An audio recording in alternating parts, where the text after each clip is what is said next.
in with the big blocks, 4 wide. The crowd-pounding, earth-shaking, window-rattling beast of the Northeast. It's the Big Block Modified Super Dirt Car Series.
Well, good evening, everybody. Welcome to our weekly race chat. Adam Ross and Clinton Jeffrey are live and interactive every Tuesday night. Rivals Race Chat is your home for race discussion, debate, news, interviews, and more. They'll even take your questions and comments live on the air and talk to some of the newsmakers each week. Tune in every Tuesday night at 8 p.m. on GeForce TV.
She has her first point. Yeah, Lucy Olsen, talented sophomore.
right, folks, we're here tonight, Hometown Heroes, and man, that was quick. They switched that thing right over here to us on it, so we'll get started.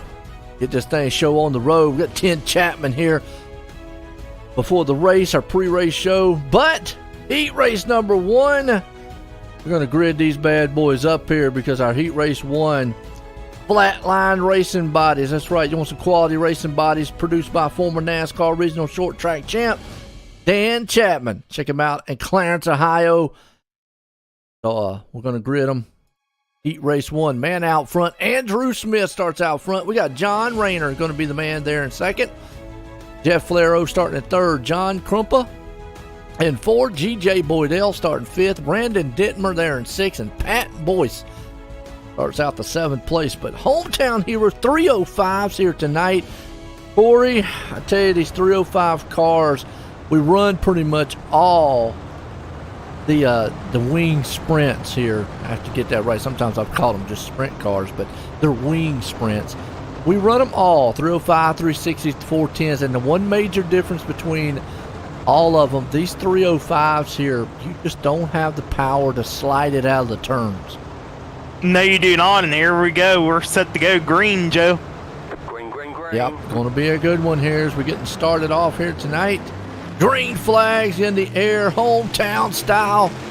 You see Andrew Smith, and remember, this is Knoxville, and Knoxville's producing pretty good racing in the last couple of weeks. You see these guys will get used to the track as the weeks go on. Could be top 3, 4, man, go to the feature, and already a battle, man. Look at this, front side, and we got a battle for 3rd, 4th, and man, everybody's battling. Yeah, Flero, he ran strong last week here in all 3 divisions on the dirt. And he's running good right now, up in the lead. Contact towards the back. Those between Krupa and maybe John Reiner. Yeah. Lero still out front. Dittmer there. Look at Andrew. He's going to tear up the back tail end there of Dittmer. As you see behind them, G.J. Boydell, Krumpa having at it. I like that paint job on Smith's car. That's kind of wicked. I got it close. I'm going to get a little closer here, but that thing is nice. Look at that thing. Yeah, it's Splash like a design. paint spotter. I like that. Ooh. I ain't really seen any dirt car man painted like that. That is kind of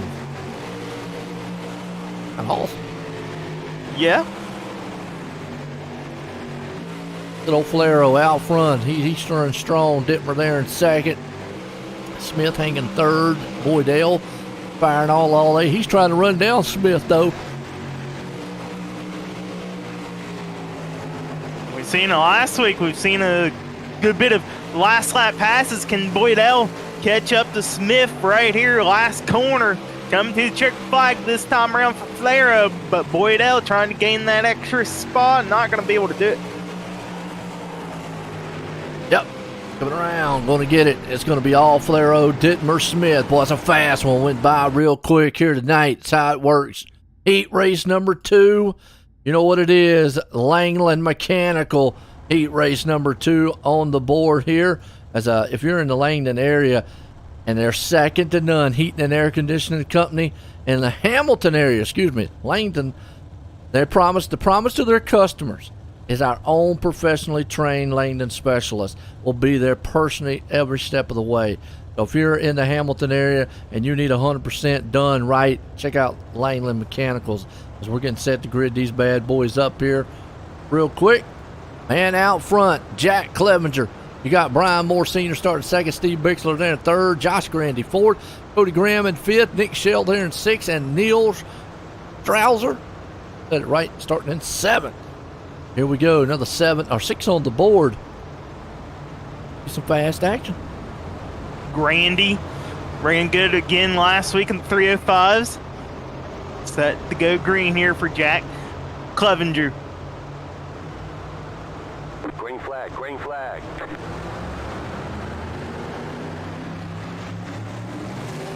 There they go. Look at that. Lead Jack gets on the rest of the field. Grandy up through the middle of the track, gets blocked there by Brian Moore.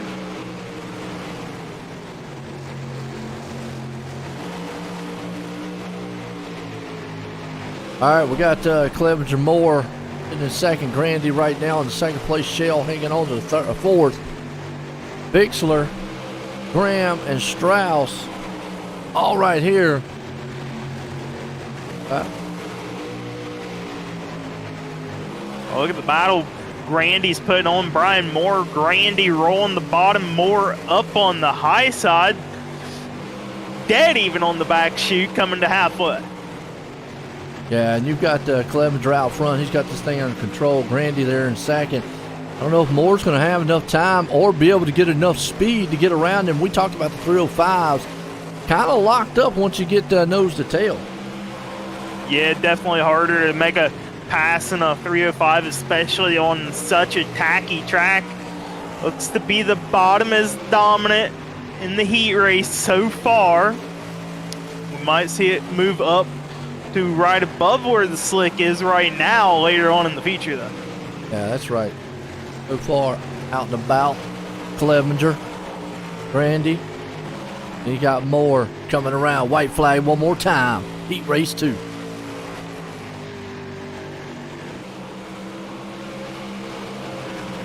Clevenger coming around last time out of turn number 4. He's going to pick up heat number 2 win. Grandy second. Bill Moore senior third.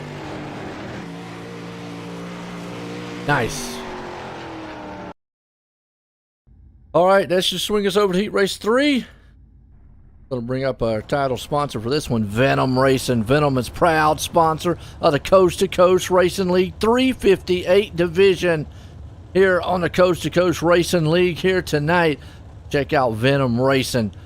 Guys, man, it'll be awesome. Let's grid it up. Heat Race 3. Andy Patton going to be out front. Patrick Spangler there in second. Randy Shreves in third. Joe Moesa? How did we say that last week? Moosehow. Moosehow. Oh, that's right. Started forward. Dean Reynolds in fifth and Jacob Moosehow. Oh, boy, we got 2 Mooses out here. Oh, boy. I assume they're related. You know what? That is interesting. We need to find that out. Anybody out in the chat know if them 2 are related? Well, they're both from New York, so very, very close to being relation. Okay. Good set. 305's kicking this thing off here. It's going to be good.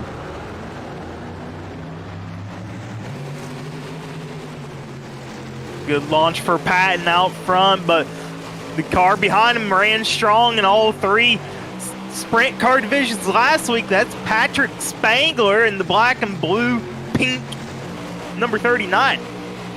Yes, it is. See Patton, man, still holding on to it. Shreves there. Battle for second. Here comes Spangler. He's going to throw the slider on the inside. Is he going to have enough muscle to be able to push that 305 around him, though? He's trying. Again, the biggest difference between these and 360s, you don't see a lot of sliding. It almost like they're running asphalt on dirt. Almost have to keep that momentum up as much as they can. You see Spangler now out in the lead over Andy Patton, but he's being pressured by Randy Shreves on the bottom. Yep. Spangler out front. Battle here in second. Shreves, Patton company working it up. Appreciate everybody tuning in. Boy, I tell you what, we got a good one here. Coast to Coast Racing League here tonight. Check us out on c2crl.com. And still got that hot and heavy battle for second. Shreves and Patton, them 2 going at it. Yes, they are. Patton now at the disadvantage of Shreves. Shreves can almost pull up in front of him if he wants, doesn't he? Elect to.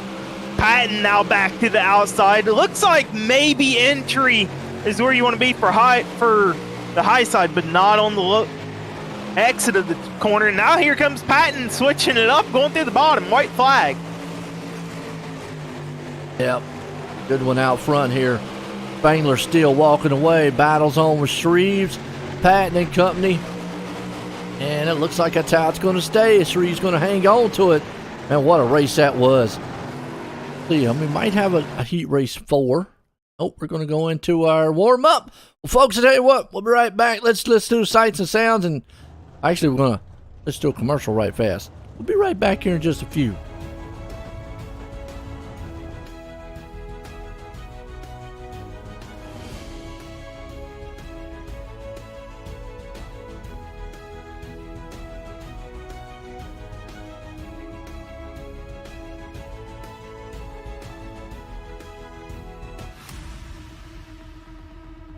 Before they go fast. Live. We salute you with the big blocks 4 wide. How about the reverse for Lucy Olson? She has her first point. Yeah, Lucy Olson, talented sophomore.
All right, folks, here we go. We're back, and we're going to get set here.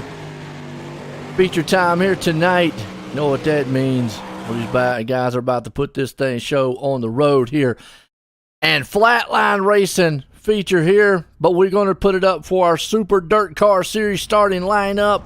That's right. If you have not, the Northeast, Premier Series showcase for the Big Block Modifieds Premier Series. They're from Florida to Canada. The Super Dirt Car Series. You can visit some of the most exciting dirt tracks from around the biggest crowds. Ground pounding, earth shattering, window rattling beasts from the Northeast. The Super Dirt Car Series. Let's look at our grid here so far. As out front, Jeff Flaro's there. Jack Clevenger starting in second. Patrick Spangler there in third. Brandon Dittmer in fourth. Josh Grandy there in fifth. Randy Shreve starting 6th, Andrew Smith 7th, Brian Moore in 8th, Andy Patton starting 9th, G.J. Boydell in 10th. We got Nick Shell starting 11th, Dean Reynolds there in 12th, John Krupa starting 13th, Cody Graham 14th, Joe Mozau in 15th. We'll get that one right soon enough. 16th, Pat Boyce. Steve Bixler starting 17th, 18th is Jacob Mozau. And then John Rayner starting 19th, and Neil Strauss there in the 20th spot here tonight. So good set of field. Need some good racing in the heats. I think we're going to see some good racing here in this feature. Absolutely full field here for the 305 division. And it's a very strong one as well. Jeff Valero ran good last week. Didn't he do a last lap pass on Joseph Grandy in the 305s? Yeah, we did see a little last second pass there. So keep these guys in mind as here we go. Go Green Flag Racing. Appreciate everybody tuning in out there. Hit the likes and shares. I know the league definitely appreciate it. As always, good ones. Good racing.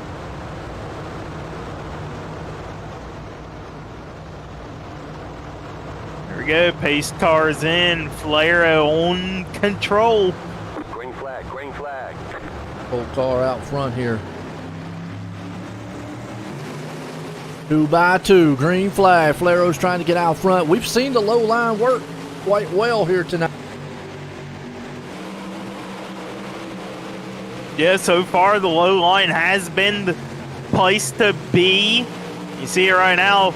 The 3 favorites in this league, Falero, Spangler, and Grandy, all going at it. We got a battle for the lead up here between Spangler and Falero now. And we do, and you see Spangler trying to look to the inside of it, and he's got that inside groove going. Well, not a lot of, we talked about before how these cars have to react as opposed to what we see with the 360 and the 410s later, as those guys are able to just slide them things around, slide job. And these guys look more like they're more on an asphalt side of things. But look out behind them here. We got some 3 wide almost happening. And who's that? Man, is that Dittmer?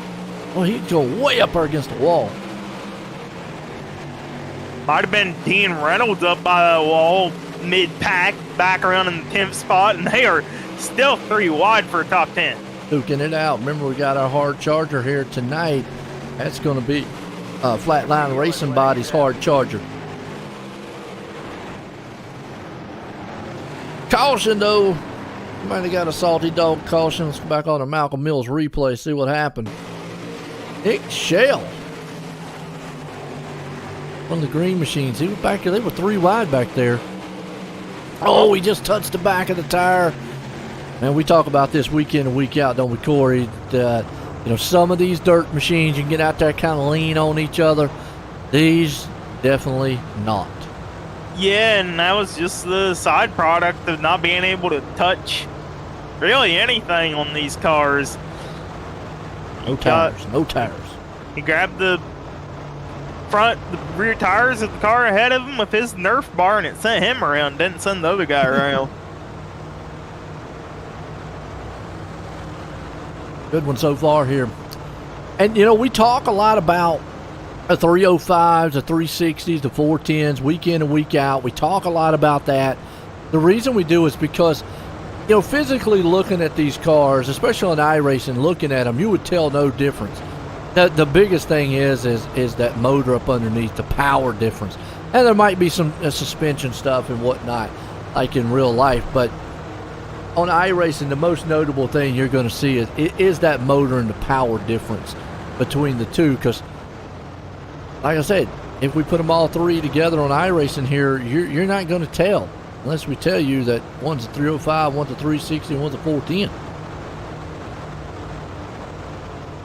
Yeah, no doubt. I mean, I don't even think there is any. There might be maybe somewhere they can't adjust in-car things in a 305 versus 410, but I'm not quite sure. I think they can do wings and stuff. I think they can do the wings and stuff. It's very minimal because these are fixed setups. The open setups, obviously, fair game to do anything. So go back. Green flag. Spangler, Falero. You see Spangler get that jump out front. Falero's there with him. Grandy and company back here, though. And the one thing about the 305s is you can't do much of what you say the sliders. You're not going to see some huge slide jobs. You're not going to see these guys kick the rear end out. You see them, they're more planted to the ground, having to make those turns. Almost like they're on asphalt. Yeah, if you try to throw a slider, it just kills off all the momentum. Like you see Grandy trying to attempt, and he has to check up for Falero. He has to lose up a lot of momentum that he had built up. It does. He's still going to try. Now there's the first slide job, but then instantly just going to lose all kinds of momentum because you just don't have that power to pull out of it. And you see Falero's able to get right back going down on the inside groove. Brian Moore. Let's see who on a hard charger right now. We have to go all the way back here. Looks like Jacob Ozawa. He's a man. He's up 4 spots already. And Neil Schrader, caution out. Oh, my. Got a big dog, naughty dog one out here. We got a couple cars around. Let's go to Malcolm Mills replay, see what happened. It started with Dittmer, but I saw several other cars go flip-flopping around back here. Dittmer went down low, and boom, just went to slider, and hey, there's another car up top. And from there, It kind of was just chaos. That was Randy in the orange car we seen. Not the night he wanted. All right, still Spangler, man out front. Keeping the hell down. Let me hear who your favorite drivers are out there. Who you pulling for, who you rooting for, where you from? It's Hometown Heroes, man. I'm going to tell you what. It's kind of good to be back here on the Hometown Heroes. I was here for the very first one when what's the word of conception? I reckon. Good fancy technical word. But for the beginning, and it was awesome when they Roger and them came up with this. It was kind of cool. The concept is awesome. It's fun. It's entertaining. It's about like what you do in your hometown, and that's what it's around. It's every season. There's one track. They run the one style cars. The 305s, 360-10s. They have added in the extra asphalt here though, but every week it's the same thing. It's almost like you'd go out to your own hometown track, and that's why we call it Hometown Heroes. Now, there'll probably going to be some special events. Roger and Preston and them, I got to get them up here in the booth one day, maybe talk a little bit about the season. Obviously, you can go to c2crl.com, check out all the information, schedule one night. There might be some special events. Sometimes we had a lot of special events in the Hometown Hero, like Corey. I know you weren't around, but we had we had a ladies' night one night. We had one night. It was kind of crazy where they it was what they call Iron Man something. Basically, no limits.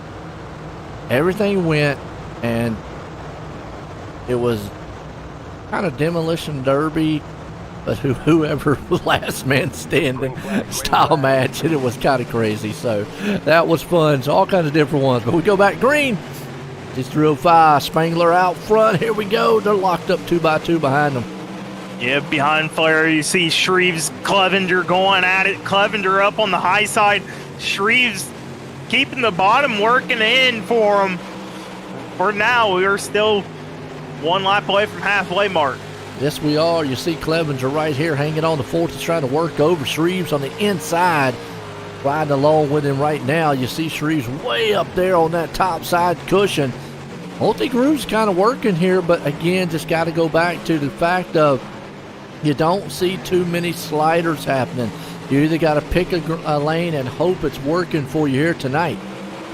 Yeah, exactly. And not as many cars this week that we had in the 305 division last week, so the track is going to be different. And the cloud temp and the cloudiness and the track temp, the air temp, the humidity, the wind direction and the speed, that all makes a difference. Yeah. Jacob Mazzow, he is still up 7 spots. Our hard charger tonight. Flatline Racing Body hard charger out here. He's up in 11th right now, hanging on. And I'm with you. I'm curious to whether or not him and Joe are related somehow.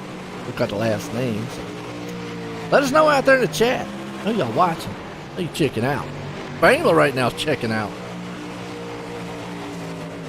Yes, he is. Has a good about 3/10 lead over Falero. It goes up and down a little bit every so often. Yeah, he's maintaining out there. Falero's trying to see if he can't reel him in. 6 more to go here tonight. Opening race here for the Hometown Heroes. Our flat body racing title sponsor. Got to appreciate those guys, man, coming on board. Shreves here. Clevenger. Moore. That's your top 5. Falero now trying to bottom. He's going to have to go back up top, build up a little bit of momentum. And you see Spangler grab the wall there a hair. No harm, no foul of that time around, but oh my, look at them bouncing it. Yeah, bounce off that thing, looking good. Moore's trying to battle it out a little bit, see if he can't take that spot away from Clevenger in the 4th place. Oh man, Joe Mazzow back there. Like he might have hit the wall. 3 to go, getting close to that white flag. Spangler still got a good solid lead. He's 3/10 ahead. Does Falero got anything? He needs to pepper that thing up and go, but big battles right here for 4th and 5th. Yes, it is. You got Moore on the inside, Clevenger up top. Behind them, another 2-wide battle. That's between Dane Reynolds and Andy Patton. Oh, yeah. There's 2x2 behind him, like you just said. Patton, Reynolds, and we do got a battle for the lead. Falero, he's on the charge. He's trying to get what he can get on that inside. So Spangler right now with a white flag, he's in trouble. Falero utilizing the momentum on the bottom. Here comes Spangler down the back chute. Gonna blow by Falero. Can Falero make one last charge out of 4? Not gonna have the speed, and Spangler will hold on to the win. Flair a second, Randy Shreves third. Wow, what a race was that. Gave him hope, man, at the end. Spangler did. Said Flair looked good, but he come bombing right on back by him, man. What a way to kick this one off here tonight. Awesome run by those guys. We'll see if we can't get some words in with these boys. Who we got in here? Let's see. Spangler.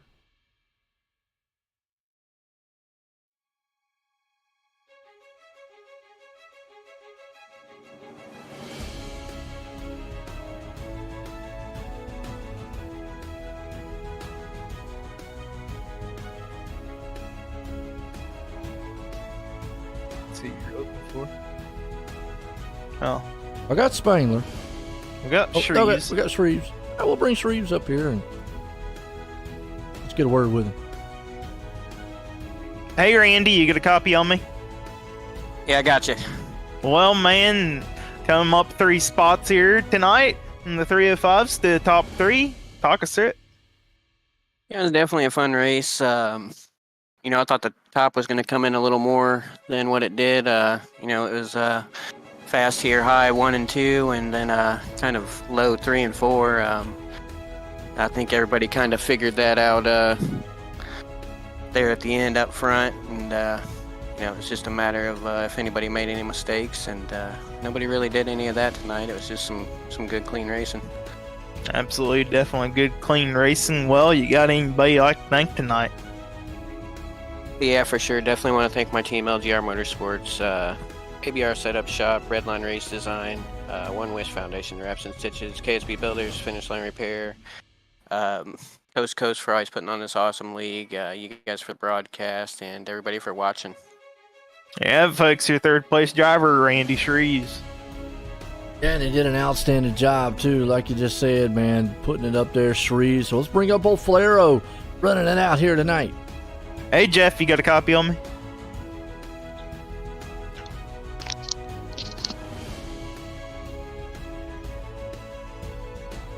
A little technical there. Got static through you. Yeah, I gotcha. Okay, now we got you. All right, Jeff. Well, man, second place here, 1 spot short of the win. Just talk us through.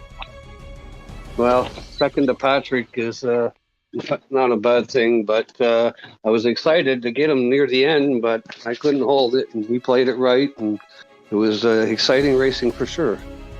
Absolutely. Did you think you had absolutely anything last hope there on Spangler at the end, or did you just want to lap? Yeah, when he turned down on me, I was done at that point. But he played it right. Yeah, absolutely. Well, Jeff, you got anybody like to thank tonight for your outstanding performance? Yeah, Roger, his team, Weekend Speedway, you guys for the broadcast, my wife, and Patrick for racing me clean. There you have it, folks. Your second place man, Jeff Flaro. Absolutely, man. An outstanding job. Well, this guy, though, got out front, stayed up front. Patrick, join the booth. Got a copy. Yep, gotcha. Or up here in the Extreme ETV winner circle here with you. Hey, that slide job was you a little worried, though, Flaro put on you there at the end. Yeah, I was 305 sure chasing the track. Thought the bottom was pretty quick for the first 12, and then the top, and then I noticed he was gaining on me on the bottom, but I was like, I got to keep trying the top, and then he got past me, and I was like, I'm just going to try cut down line, see if it works, and it launched me down the track and past him. I was surprised it worked so well, but I got lucky there because Flaro, he made the pass, and I thought he was going to get the win there. Absolutely, he was able to make it by. Now, how confident was you that you was going to make it by? Because I know this 305 sometimes they just don't have that power and pickup like the 360 and the 410. Yeah, I knew the top's going away, and he had the bottom and the middle working good, so I had never tried that line that late in the race before, so I thought he had it. I didn't think I was going to be able to get that run, but just got a lucky run down the backstretch there and was able to hold him off. No doubt about it. We'll tell you what, you was able to get out front, put this thing in victory lane here tonight. Got anybody you want to thank? Yeah, just you and Corey for putting on the good broadcast, Rod for running the league, the pill draw lady for giving me another good randomized heat starting spot, Train Wheels Racing, and Dad and Uncle back home watching. Yo, Patrick Spangler bringing it home tonight. Well, that was your Extreme eSpeedman TV Victory Lane winner, Patrick Spangler. Whew, well, I tell you what a race it was for 305s. We got some more to go here, Corey. Absolutely. 360's up next. That's going to be fun. Yeah, no doubt. Well, folks, stay tuned, man. Don't go anywhere. We'll be right back here in just a few. We got the 360s coming up, and if you ain't seen them, man, they're going to be bad fast. We'll be right back here in a few.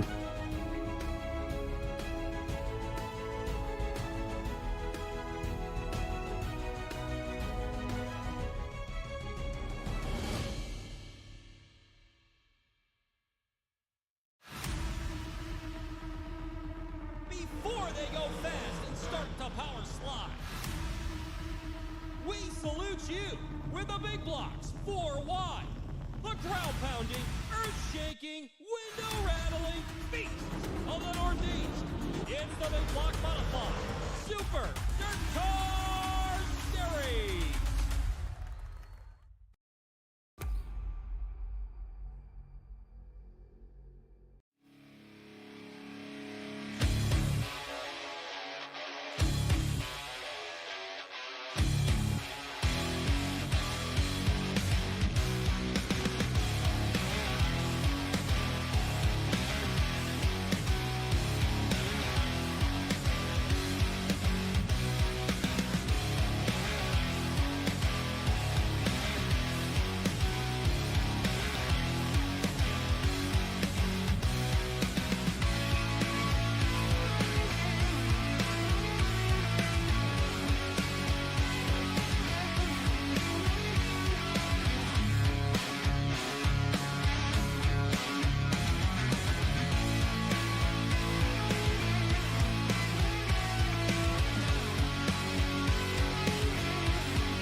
Well, good evening, everybody. Welcome to our weekly race chat.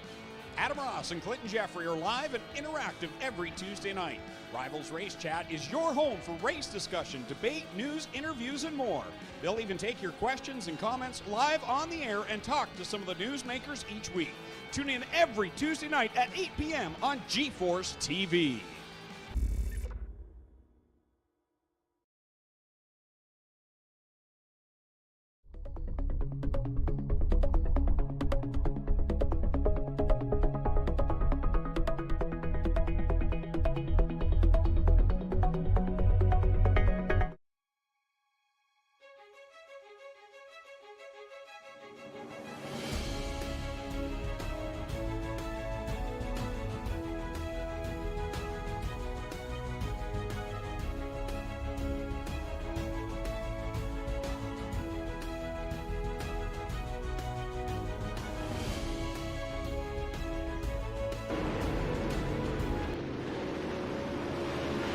All right, folks, back here now. We got some 360 action, and they'll probably wind this thing up here real quick for us. But meanwhile, while we're at it, go over a few little things. If you've not checked out the Coast2Coast Racing League, check them out at c2crl.com. And also, man, we're live here tonight on the Coast2Coast Racing Network over on YouTube. Got it on a few other places. Go out there and check, but appreciate it. I'm OSR Network, onlinesimracingnetwork.com. Check us out for fun and exciting and fun sim racing. I get my tongue working. What's wrong with it? And I think it's Corey's fault this one.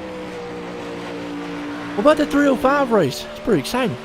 Yeah, 305 was pretty exciting. Almost came down to the last lap pass over Valero and Spangler. Hopefully these 360s can produce some good racing. Once again, you got to remember, heat races that should be coming up here pretty soon. They are all set by a pill draw, Joe. Yes, they are. That's what we're waiting on is for this thing. Pretty much it goes from practice straight on in to the heat race one at Flatline Racing Bodies. Sitting, waiting, looking. And there we go. They got the checkered flag for practice. Yeah, we're going.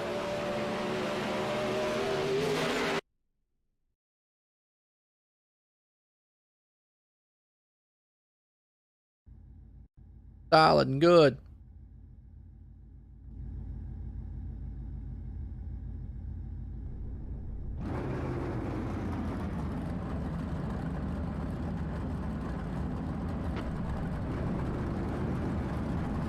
Go.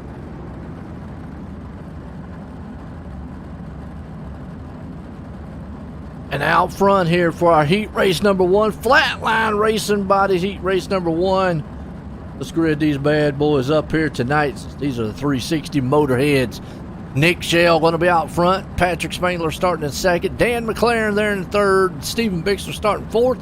Bob DeGood starting fifth. Andy Patton sixth. Brian Dickens starting in the 7th place spot. Just seeing it, Spangler with the win in the 305, starting good here for heat number 1 in the 360s. That's what you want to see out of the pill draw lady, as he said. Yeah. Again, got to Flatline Racing Bodies sponsoring our heat race number 1. Also title sponsor here for the Hometown Heroes. Got to appreciate those guys coming on board. A lot of sponsors. If you want to see them all, check out C2CRL.com. Spangler out front. Man was dominating the 305s. He made it 2 for 2 the other week. Does he make it 2 for 2 here tonight? I think he has a very, very strong chance. And oh my, Nick Shell, Huddle Squiggly. Who's that around? That is Dan McLaren at the back. Got in to the side of Shell and lost all those spots. And now Spangler out to a big early lead. And we got 2 of them making contact at the back. That's Dickens and Bob DeGood.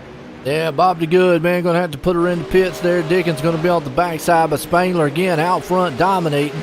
Shell's right on behind him. Bixler right there in the 3rd place spot. You got Andy Patton. He's hanging on to 4th. So a good top one. It kind of spread the field out just a little bit, but the Shell got enough motor to run down Spangler out front. If Shell can find the grip and find more than Spangler, he has a good chance. He is reeling in Spangler just very, very slightly right now. Yeah, he is. Right now it's a 0.3 of a second. Last lap, 15 seconds around this track. And you see Spangler ran a 94 to an 89. Let's see what it is when they cross the line this time by 97-94. Boy, I tell you, that's top-notch racing, and that's close quarter too. Yes, it is, and you see him running 2 different lines as well.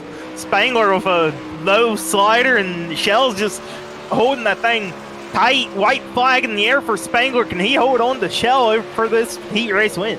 I think if he just makes one mistake, it's all it's going to take. But he's coming out of the final turns here, and he's going to take it. Spangler's looks like Shell. Bixler's going to be the top 3 here tonight. What a heat race to kick these 360s off, man. Electrifying here. That's going to spread us over to heat race number 2 here tonight. That's going to be Langdon Mechanical here, heat race number 2. Grid them on the board. Out front, Jeffrey Kemper is going to be out front in this one. Jack Clevenger starting in 2nd. DJ Bordell starting up in 3rd. Cody Graham there in 4th. Zach Chapman starting 5th. You got Jeff Flero starting 6th. And Brian Moore Sr. starting in the 7th place spot. Again, solid, good racing. Good solid racing so far in the 360 division. Jeff Flero in this heat race just came off a good 2nd place finish in the 305, starting deep here in the 360s. Same with Brian Moore.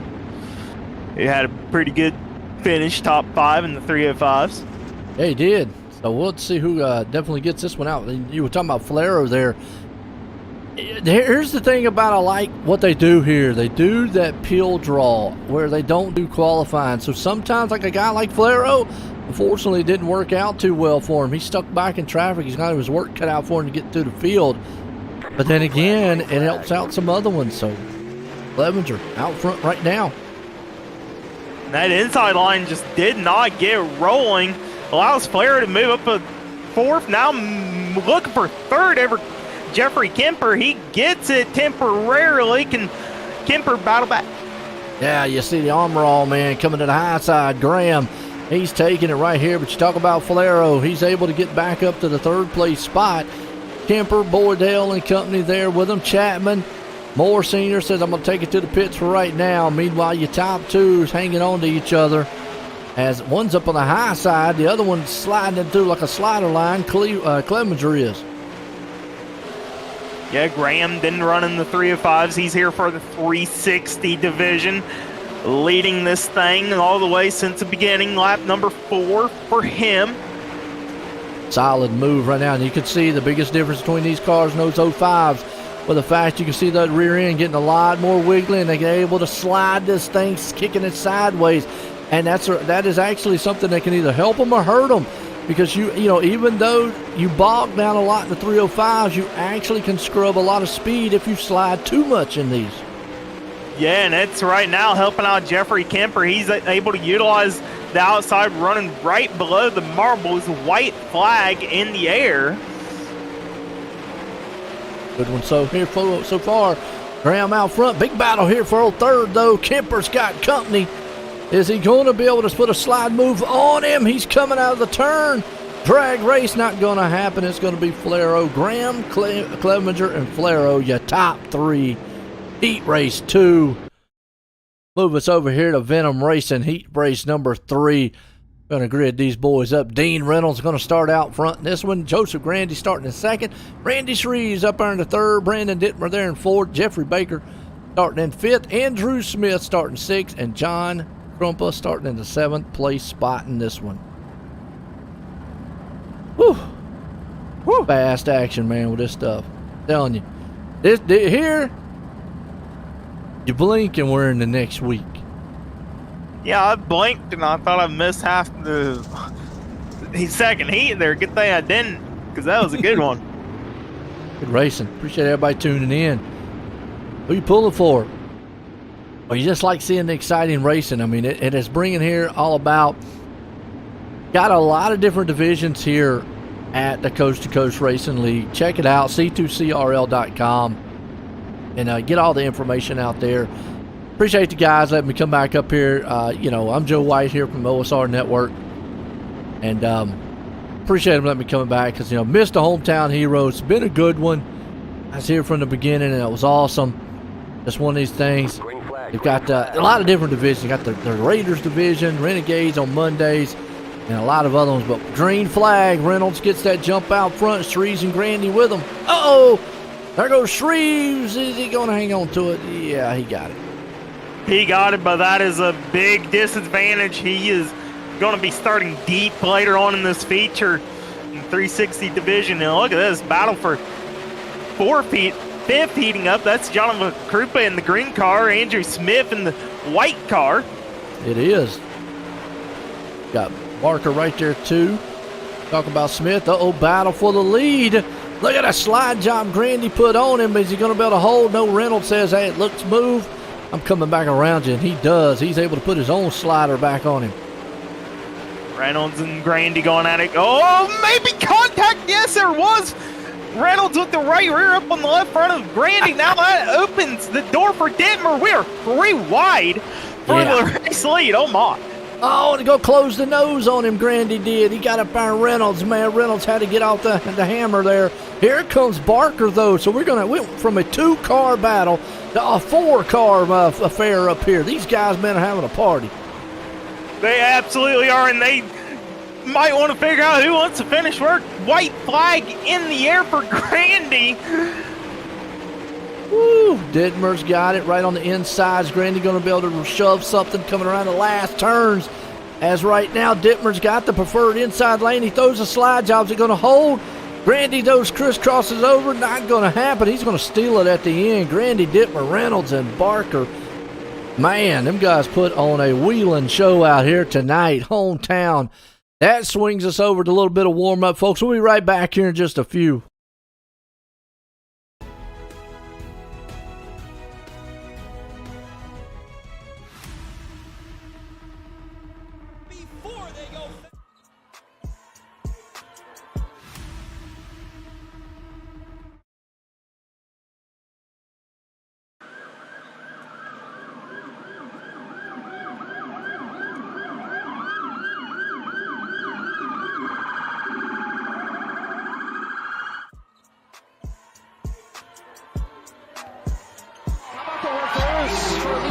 Olsen, she has her first point. Yeah, Lucy Olsen, talented sophomore.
All right, folks, back here. We're going to set here for the feature time. Well, right here, let's get out here for our Super Dirt Car Series lineup. Corey, who we got on the grid tonight? Well, right now we got Patrick Spangler, pole sitter of the Super Dirt Car Series 360 division here tonight in Coast2Coast Racing Line. Cody Graham out second, Joseph Grandy third, Nicholas Shelf fourth, Jeff Flero fifth, Brandon Dittmer sixth, Stephen Bixler seventh, Jeffrey Kemper eighth, Dean Reynolds ninth, Andy Patton back in 10th, GJ Boydell 11th, Jeffrey Barker 12th, supposed to be Dan McLaren in 13th, Zach Chapman back in 14th, Andrew Smith 15th, Brian Dick in 16th, Jack Clevenger 17th, and Jonathan Krupa 18th, Bob DeGood back in 19th, Brian Moore Sr. in 20th, and rounding out the field, Randy Shreves out there, a tough break in his heat race, 21st on the grid. That's going to be a good one as we're getting set here. Like you said, 360 wing sprints. Man, it's fast and fierce action. We still got the 410s here tonight, folks. And those are the bad boys of the wing sprints. That's about as big as you can get. It's almost like when you talk about the late models and then the super late models. Those two cars kind of look the same, but definitely under the hood, they're different. Absolutely. Well, I'm going to take a note here when we go green, when we get a good lap in, what kind of speeds these 360s are running at the start of a feature. We'll compare it later on with the 410s. Yeah, well, you saw the 305s earlier, though. They were still running, 15-second times, weren't they? They might have been up in the 15.9s, yeah. Yeah, so it's not much different than I saw between them and the 360s. Now we'll see what the 410, and probably some of that is due to, again, track setup and just how you have to get around this place, because as opposed to, like we say, the 305 might bog down into turns. Well, if you slide these cars too much, you're going to scrub off a lot of speed. Yeah, no doubt about it. Here we go. Pace truck is in. Spangler trying to look for another win here tonight in the Hometown Heroes. Green flag is out. I see it, green flag. Spangler, remember he won the 305, so he's looking to see if he can't go back to back here tonight. They're already almost 3 wide in the back here around 10th. Keep an eye out. We got a hard charger here too. That's going to be our Flatline Racing Body hard charger. As Cody, though, Graham, he says, I want that lead. Spangler says, I want it back. Oh, he bumps the wall a little bit too. Yeah, they're absolutely beating the cheese grater down this week. You got to wonder if maybe the winds that are blowing south is making an effect because it's only down on the south end of the track. Yep, that's right. And I take that back. The 305s were running 19 seconds. My bad. They were running 19-second times around. These guys are running 16 fours. I think it was going to be that close. I had to double check. Wrangler looks like he's going to run up on the lap of the car. Yeah, that's Dan McLaren, who unfortunately dropped connection to the server right before, and he's going to catch a lucky break. Yeah. Salty dog caution on the track.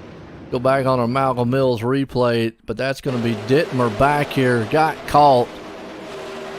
And I think they went 3 wide. Him right there. Brandon Dittmer. Split it a little bit. Off the pace. Got way back here. Down low for the moment. Goes up high. And like he cut him for a slider, and the guy behind him just got in a little bit. Got in the wall, then he fell over, and his wing fell off. And he looks like Bugs Bunny. Yeah, dead on the track. All right. Well, you know what? One guy who's happy about that, that's Spangler. Because that saved him in the front. Spangler's happy about it, and Dan McLaren's also happy about it. Saved him from going a lap down. Yeah, so he'll be able to go back to the back and get a shot to maybe come in and give some spots. We talk about hard charger. Look at this.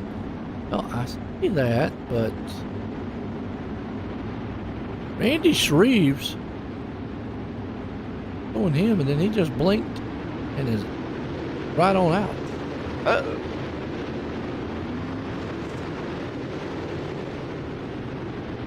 Get that when we get back green, and timing and scoring catches up with itself.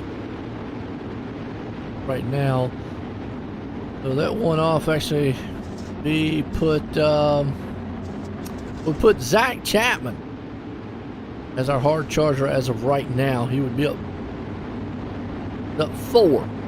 Actually, no, Jeffrey Barker. 4 or 5. Anyways, it's right around that area. It's tied up. A lot of them are on 4. Chapman right now is on 5, but we're back green. They're 2 by 2 behind them. Spangler gets to jump out on the field, though. Yes, he does. Spangler, Grandy, your front 2 runners. Pretty separated. The Cody Graham back here in 3rd, but battle is on for a top 5. That's Falero on the bottom. Shell up top, and he's got company. And oh, we got a salty dog caution once again. Oompa. Go and see what happened to him.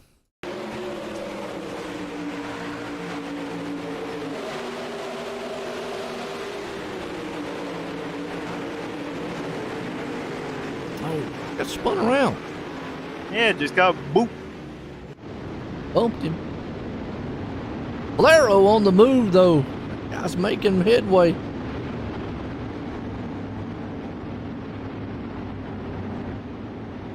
Yes, he is. Yeah, this was we watching. We was watching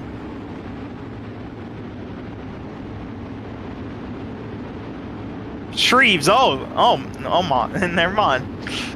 Well, we was watching Shreves for a hard charger, but he unfortunately disconnected. So he had to get a race in the 305s.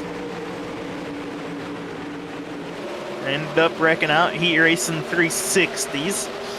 Had started the back, and not a night he wanted to have for a 360 division. No, it's not.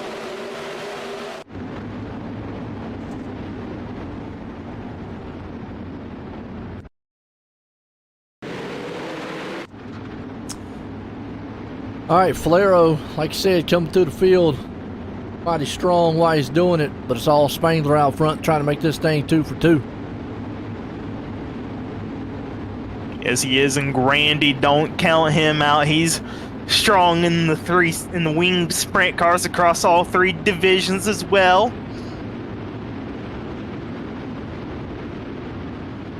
Graham, who didn't run the 305s but is in the 360 up in 3rd. It's a good run for that driver.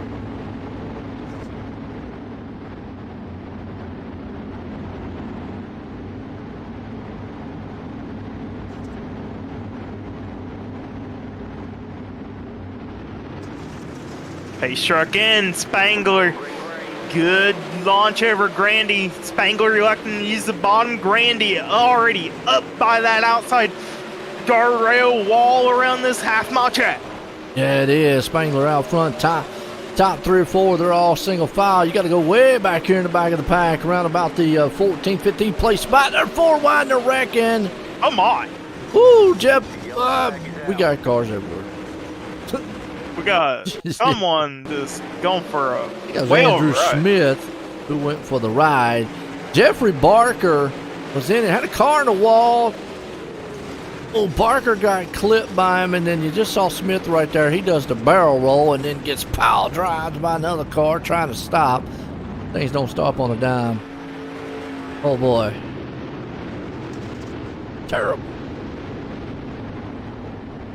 I'll give him style points for the flip, though. That's pretty good. Like that. I'm sure he don't like it, but we as up in the broadcasters and the fans, they loved it. We don't like to see drivers get injured, though. We all wish him well and that he's all right in that car after you got a magical fix. Oh, wait. How's he going to get hurt on the track? I want to know that one. That's a good. What, he going to fall out of his rig at home, hit his head on the table or something? Hey, he might have a mission rig and he might have forgotten the seatbelt. We're going to hear about that in the paper. Guy in hospital, head injury, afterwards wrecking his virtual race car. Man, that would be something. We're all, of course, kidding up here. We like to make fun of that little joke that it's just a simulator. It's a video game, people. It would be impressive, though, man. Somebody butt kicker's going to make that thing realistic. When you hit the wall, man, it actually throws you out the car and your rig. That would be something. Yeah, see that guy, man, next thing you know, he's in his living room, man, playing the simulator, and the next thing you know, he's in the floor in the kitchen. His wife turning around, what are you doing in here? I wrecked. Oh, boy. He's like, again? Again? Spangler out front, Grandy second. You got Kemper in third. Yeah, good one here with 360 wing sprints. Like you said, Spangler trying to make it 2 for 2. He's out front, Grandy right there behind him. Everybody's single file. And Falero, he's liking that low line. He's found something down there he likes, but I think he's going to need some green flag runs to be able to utilize it. Yeah, he's going to have to get that momentum built up in that 360 sprint car before he thinks about going to the bottom right now. He's trying to build the momentum up, not quite closing in on Kemper quite yet, but he's got Graham all up on him, and Graham a little bit squiggly now. That opens up the door for Shell. Yep.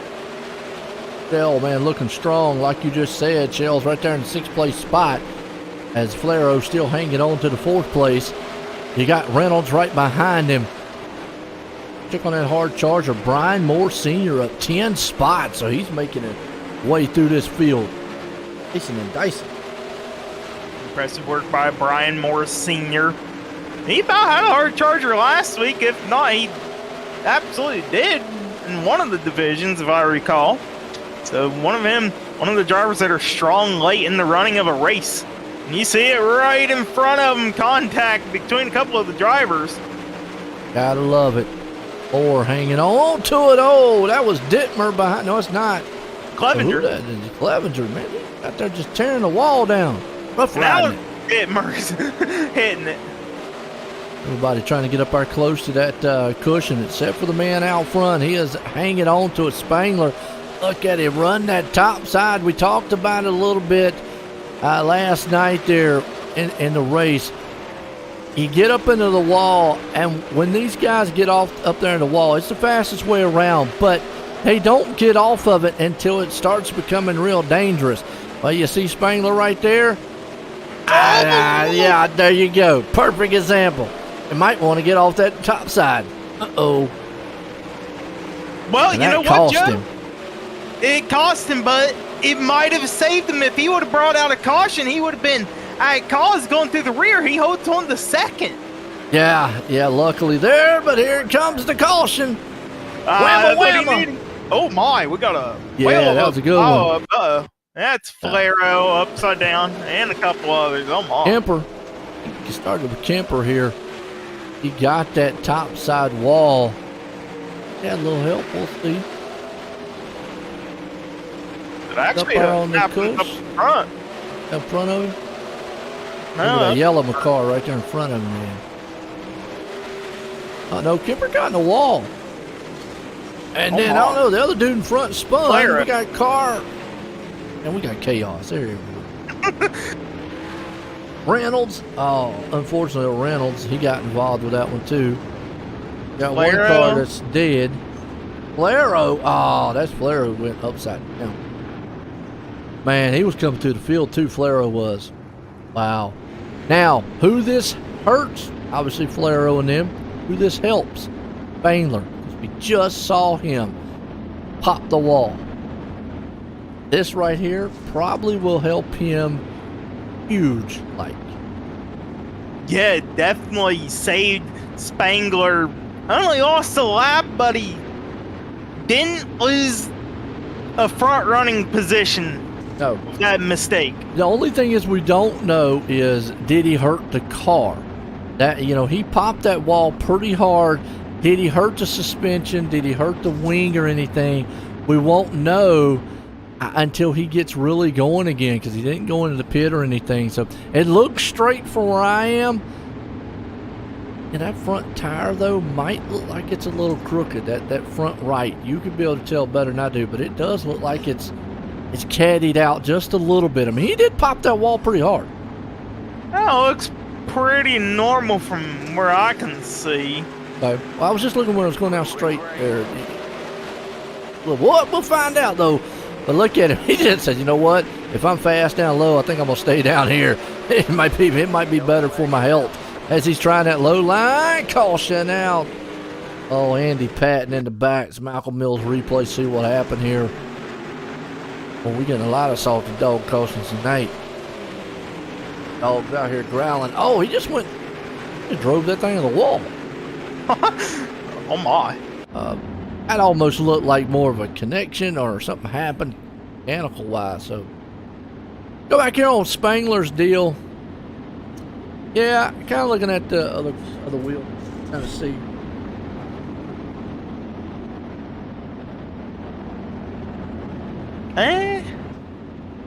Yeah, I don't know. I'm kind of looking at Grandy, and I'm kind of looking at his, trying to see. Grandy's looked straighter, but now they kind of look about dead even.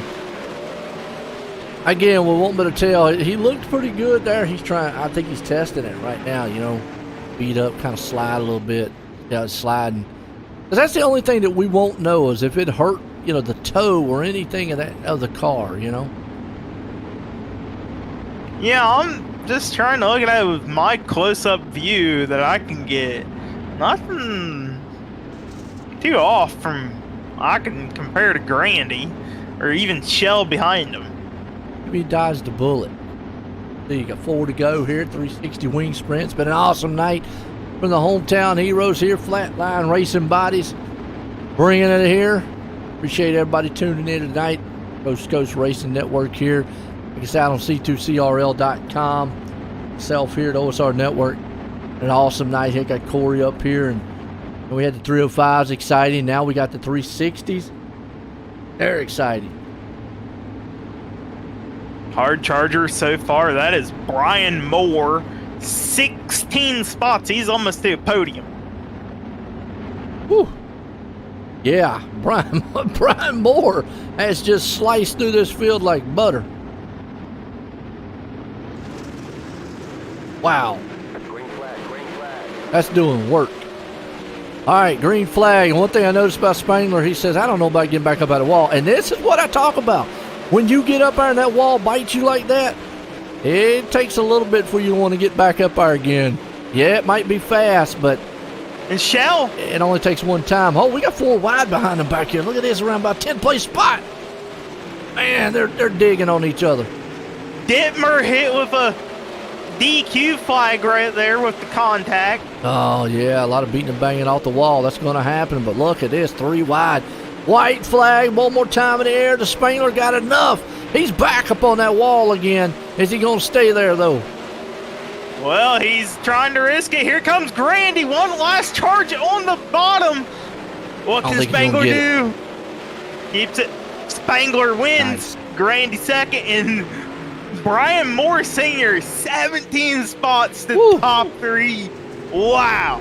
That guy, man, he I tell you what, give him another 10 laps. I think he would have got up here and blew by the top, too. He was coming in a hurry. That was some bad, fast moving and grooving from him. We're going to get a word in with some of these guys here tonight.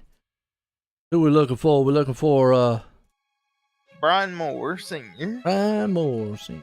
On the way towards middle.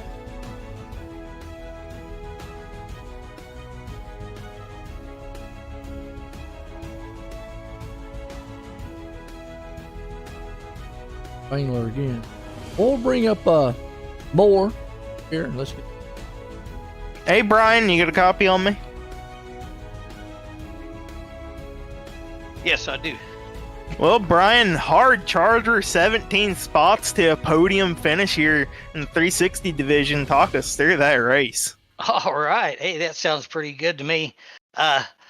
Got on the start, man, I was coming from the back, so I was just biding my time, trying to stay out of trouble and watch what everybody else was doing and avoid some stuff. And then there towards the end, man, this car started working pretty good.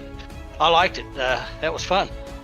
Absolutely. The car was working perfect for you. Now, tell us, like, you jump from a 305 to a 360. How hard is that? It's pretty tough.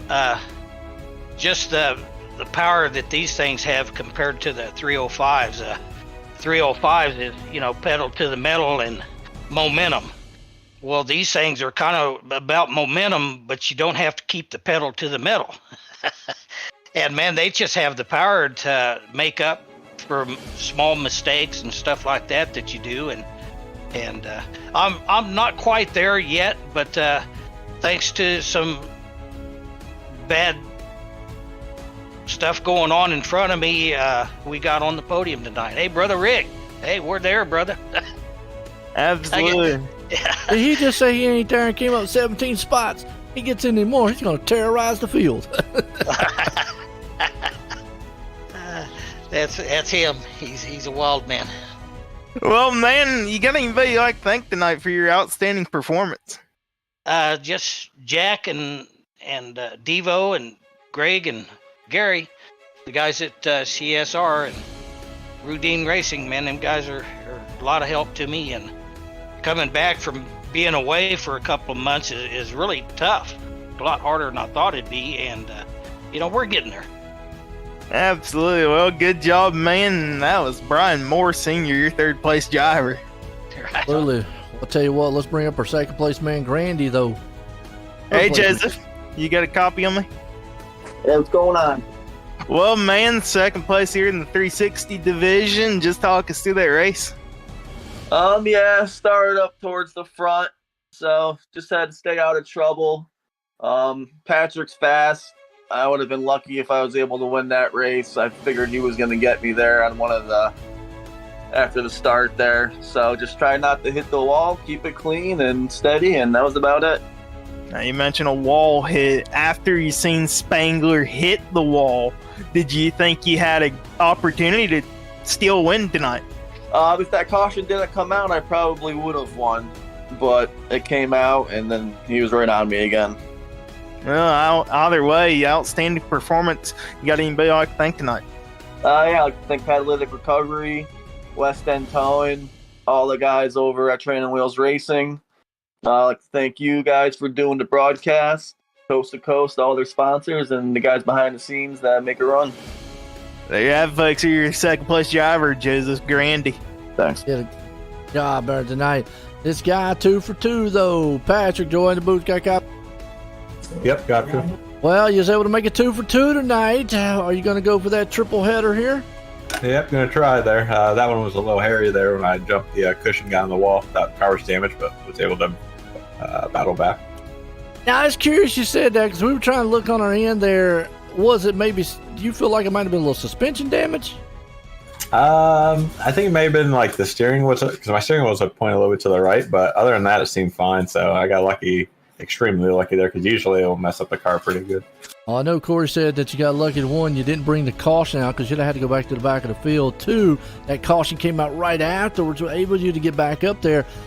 But I got to ask, and I say this week to week, the top side's usually a lot faster in most of these tracks, but getting up there. But when somebody does what happens with you, usually that's a mental thing with a driver. Do you think about twice getting back up there again, or if that bottom lane's fast, staying away from it? I raced Knoxville so much in the 360s, I was pretty confident as long as the car wasn't broke that I would be able to hit it. In the 410s, probably not. I wouldn't have been as confident, but we'll see here next race. I'll tell you what, she's able to put it on Victory Lane, dominating here tonight again. You got anybody you want to thank? Yep, just you and Corey again for the broadcast every week. Raj for Run the League, Train Wheels Racing, Grandy racing clean there, and Dittmer had a good race going, and then Dad Uncle back home watching. Yo, that's your victory here tonight, man. The man put in Extreme E-Speed TV Victory Lane. Again, congratulations, there, Patrick. Thanks. There we go. Well, we're going to swing it all over here because he just said it. We got the 410 wing sprints. Bad boys. Give us a few, folks. We'll be right back.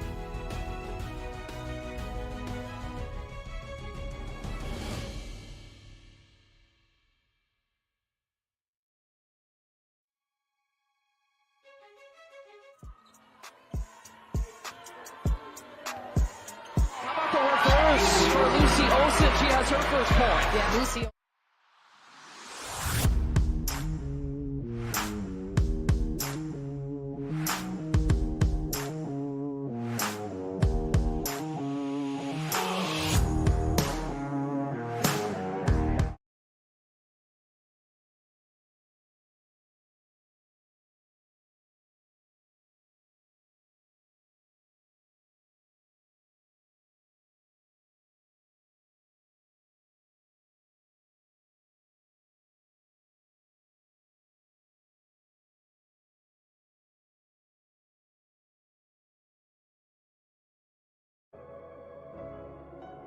I'll be the last one.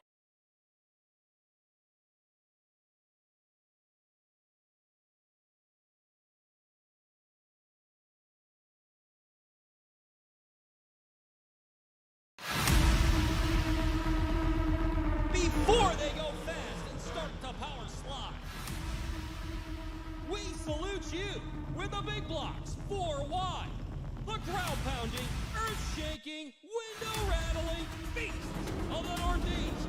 It's the big block butterfly Super Dirt Car Series.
Well, good evening, everybody. Welcome to our weekly race chat.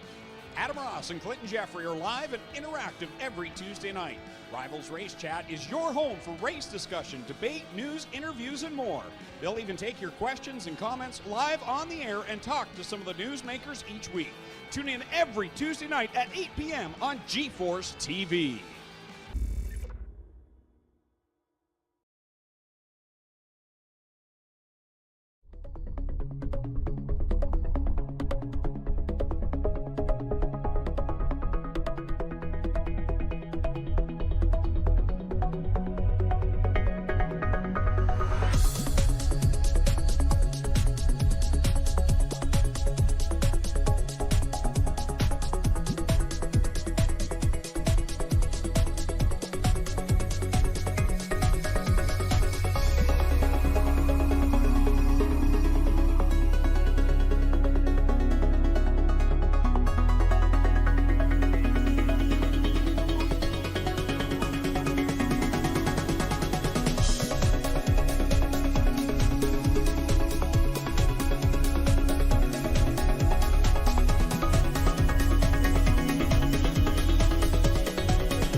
For Lucy Olsen, she has her first point. Yeah, Lucy Olsen, talented sophomore.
All right, folks, here we go. These are the bad boys here tonight, the 410 wing sprints.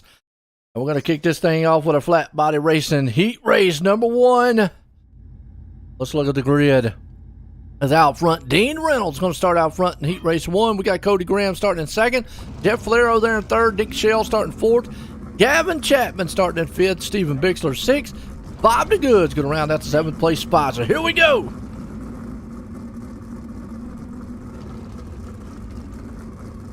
Seen Jeff Flair in the 360s, went for a little ride in those.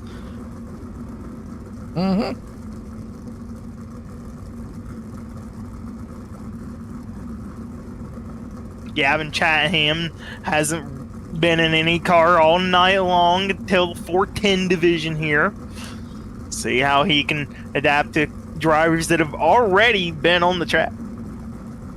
Absolutely. Now, the major difference, 410s, wing sprints, is these are machines that have all the power in the world. What's up, Rick? How you doing? Brother Brian Moore. He was looking good, wasn't he? Looking strong. Yeah, he does. But these things in these 410s, you got all the power in the world to do what you need to do and more. Absolutely plenty of power under the hoods of these automobiles. Able to slide it around a little bit better than a 360 and the 305s. Able to pull out on the corners on a slide job. True. And that's the key, what you said, slide job, and be able to slide and maintain it, because now this thing will pretty much be sideways for most of the time around the turn on you. It's set to go green. Here we go. Cody Graham maybe a little early on the gun there. See if that one sticks for him. Cody Graham now out in the lead. Dean Reynolds in second. That's it. Green flag, and everybody kind of single file for the moment. Remember that top side came into play, but the problem is with that top side is that the more they push that cushion up against that wall, the dangerous it got. Here comes old Chatham. He's going to prick it down on the inside, and Reynolds is going to fall back to the third place spot with old Shell on his back end. Yeah, you're seeing a contact is all that Dean needed to drop back. Couple of car lengths to Chatham trying to run down your race leader, Cody Graham, who has put on a clinic. Yeah, you got Graham, Chatham right there behind him, Reynolds, Shell, Bixler, DeGood, and Flaro. As, now you're able to, the one thing you've got enough power to pull away from someone.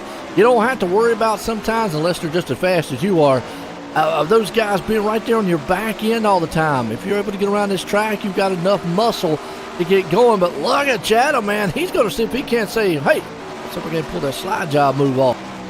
White flag in the air for Cody. Gavin trying to put the pressure down. One last try down here in turn number 3. He goes low on Cody.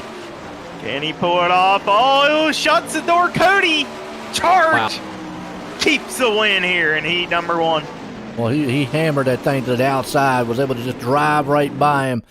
Like you said, go to our heat race number 2. Langdon Mechanical here tonight is out front in this one. Randy Shreve starts it on pole. We got Zach Chapman there in second. Barry Goldner starting third. Jeffrey Kemper starting in fourth. Joseph Grandy starting fifth. John Crumple there starting in sixth. And Brandon Dittmer, he's going to round the 7th place spot. 410 wing sprints. Now, folks, when we get done, we're not done, because we go from the dirt to the asphalt with a lot of these guys here next.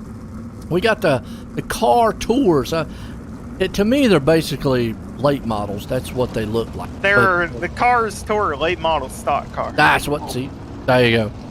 See, Corey can even just tell them. No, I thought they were. They were late models, but they call them the car tours on iRacing. But we're going to South Boston, and South Boston is that's a real track. It's up in Virginia, right there. It's actually in the outskirts. Right there near the line of North Carolina and Virginia. But a little town called South Boston. It's a little track, so that's later on after we get done with these 410s. But here we go, heat race 2, about to get set. Green flag, old Chapman and Shreve's out front.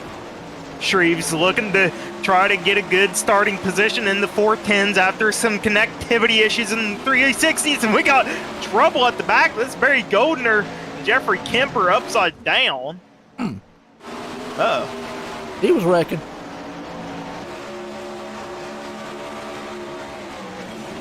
Look at this. Randy up on the wall, and that was Zach Chapman up in the wall. Contact again. Crippa Chapman. Ouch. Randy. Oh, my. Wow. And you know what? Right before that, I was about to say that's about the closest he's going to get to doing some side-by-side trading paint on these, because they hook tires beautifully, but then they got hooked, and then Chatham is also in the pit. So we only got 4 cars left out here. Shreve's out front, Grandy in second, Dittmer third, and Goldner hanging on to fourth. Man, what a turn of events. Yeah, Dittmer now putting the pressure on Grandy. 2 to go this time by. Awesome race, man, so far. Like you said, does Dittmer got enough to get around Grandy? Well, the question is, are we going to have cars left over if somebody else wrecks here? white flag in the air. Pretty much in control there over Grandy for Shreves. See if Dittmer can put it on.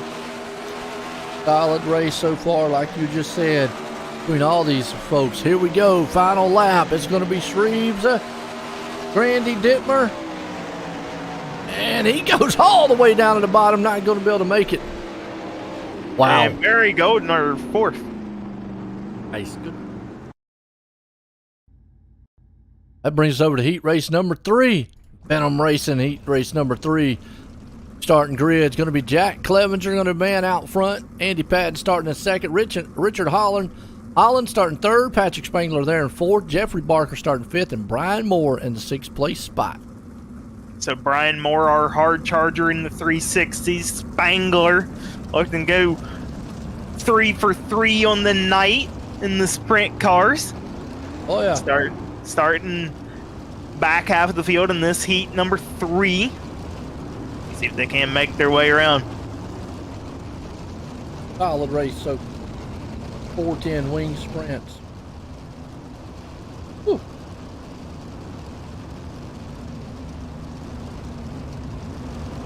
Enjoying it. Got Patton out front. Clevenger there with them. Spangler and company. Like you said, Holland, Barker, and Moore. Hometown heroes here tonight. Just out here. CRL.com. Green flag in the air. Well, Clevenger gets that jump on him. Yes, he does. Clevenger out front, commanding lead over Patton right now. Spangler working in third. And here comes Brian Moore Sr. up to 4. Not quite. Still battling side by side. That's Richard Holland on the bottom. Moore with the wall banging pass. Oh, my. Yeah, good one there. Holland, Moore, Spangler and company. And you see Moore still hanging on back here. Remember, he come up, what was it, 16, 17 spots. 17. Wow. In the last one. See what he can do, man, in these 410s. As Patton up there got that thing all kind of sideways along with Spangler. Spangler tonight, he's trying 3 for 3. Yes, he is. Spangler and trying to go for 3 for 3. And, you know, the further back you finish in a heat race, the further back you're going to have to start the feature here. And 20 laps for a feature isn't much time to make passes. Except if you're Brian Moore, I guess. Well, true. He got a rocket ship. Oh, and Moore up in the wall. Oh, yeah, but you got Clevenger right now commanding this out front in it with Patton there in second. White flag one more time. Patton's going to do some kind of Hail Mary if he wants to get up there to Clevenger. Spangler looks like he's kind of stuck. He's trying for second, though, on the final laps. Looks like he might have the momentum on the bottom over Patton. He does. Gets second for Spangler. Patton third. Clevenger holds on to the win, and Moore in fourth. Wow. Let's swing this over. A little bit of warm-up, folks. We'll be right back here in just a few.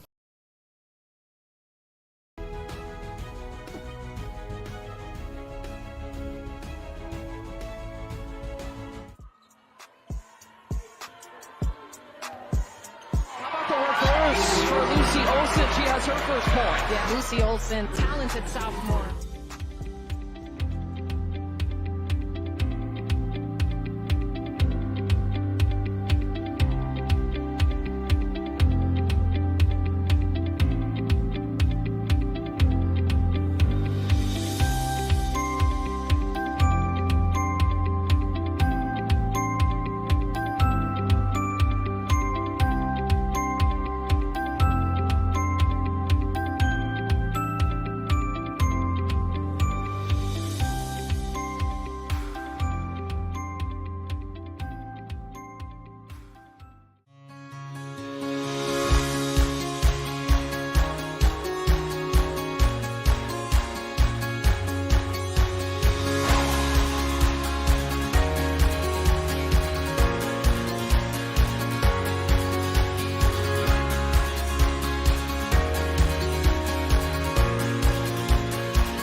All right, folks, swinging it back over here. We got the feature time here tonight, and this thing flips over here, and we'll get your Super Dirt Car Series lineup here for our feature 410 wing sprints. Old Patrick Spangler, he's trying to go for 3 here tonight. Well, Corey, who we got on the grid here tonight for these guys? Setting on the pole here, that's going to be Cody Graham, Randy Shreve second, Jack Clevenger third, Gavin Chatham fourth, Joseph Brandy fifth, Patrick Spangler trying to go 3 he'll roll off in sixth, Dean Reynolds back in seventh, Brandon Dittmer eighth, Andy Patton ninth, Nicholas Shell back in 10th. That's your first half of the field. Barry Goldner 11th, Brian Moore Sr. 12th, Stephen Bixler 13th, Zach Chapman back in 14th, Richard Holland 15th, Bob DeGood 16th, John Krupa 17th, Jeffrey Barker 18th, Jeff Flero did not take a lap in a heat race. He'll roll off 19th. And rounding out the field, that's going to be the 181 of Jeffrey Kemper. So good solid field. Most notably to keep an eye on, a couple guys. Spangler, who has won the 305 360. He's starting right now and around about the 6th place spot.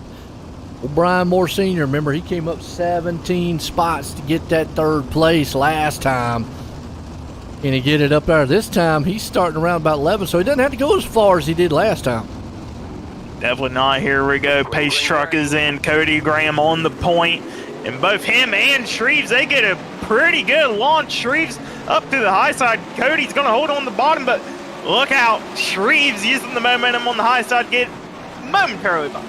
Yeah, he does. Graham out front. We got Clevenger hanging on. Oh. That was a salted dog caution. See what happens on the Malcolm Mills replay here. Holland and company back here. It's Richard Holland. Laro back there all over the place. Oh, Holland just hit somebody, got down there, and unfortunately Flero nowhere to go, so his night has just went from good, bad to ugly. That was Jeffrey Barker that we seen Holland get into there, the white car. Okay, so they look alike then. Flero and Barker. That's Flero back there. I thought that was Flero. And Flero actually unfortunately got in the side of Holland. I thought that was Flero's car back there. Yeah. So he's had a rough night, man. Flero. He started out good, and then it just went bad to worse. It started out good for him in the 305s, flipped in the 360s, didn't get a lap in the heat race, and I mean, starting here at the back end of the field for the 410s. See if he can't turn his luck around. He's got 20 laps to do it here. Yep, absolutely. A solid one here.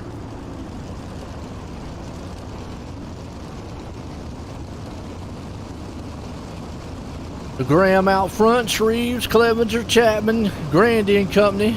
Our 410 wing sprints. Who we got? Appreciate everybody tuning in. Here who your favorite drivers are. Always like seeing who you're rooting for. Rick out there said he was rooting for go Brian Moore. Well, Brian doesn't quite have as far to go this time. He's already up 1 spot. Says he's up 1 spot. Back 12.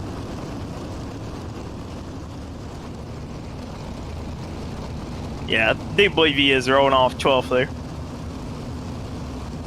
It said pace car lights off. Oh, took off into pit road. Graham, Shreves, Clevenger, green flag. We're out front here. And you got Reynolds. Where most of the action's happening right back over Reynolds, around 7th place spot.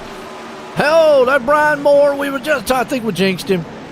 Yep, he's wrecking. Well, he held on to it, but man, he goes from tearing up a lot of spots to now losing a lot of spots. Lost 8 on that one. Woo.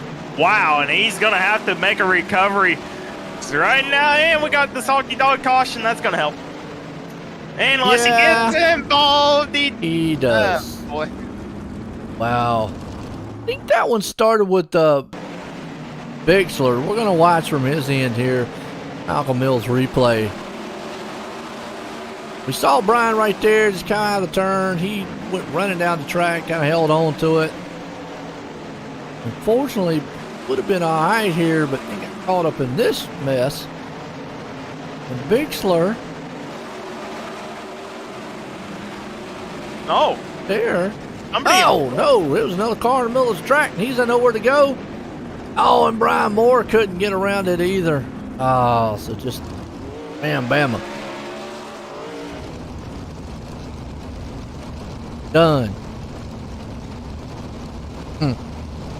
Well, they all have a magical fix. Oh, they got a magical fix. Well, and the bad thing about that is,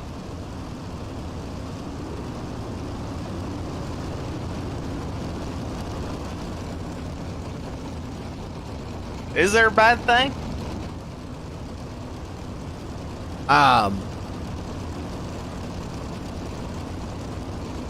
Probably not. Okay.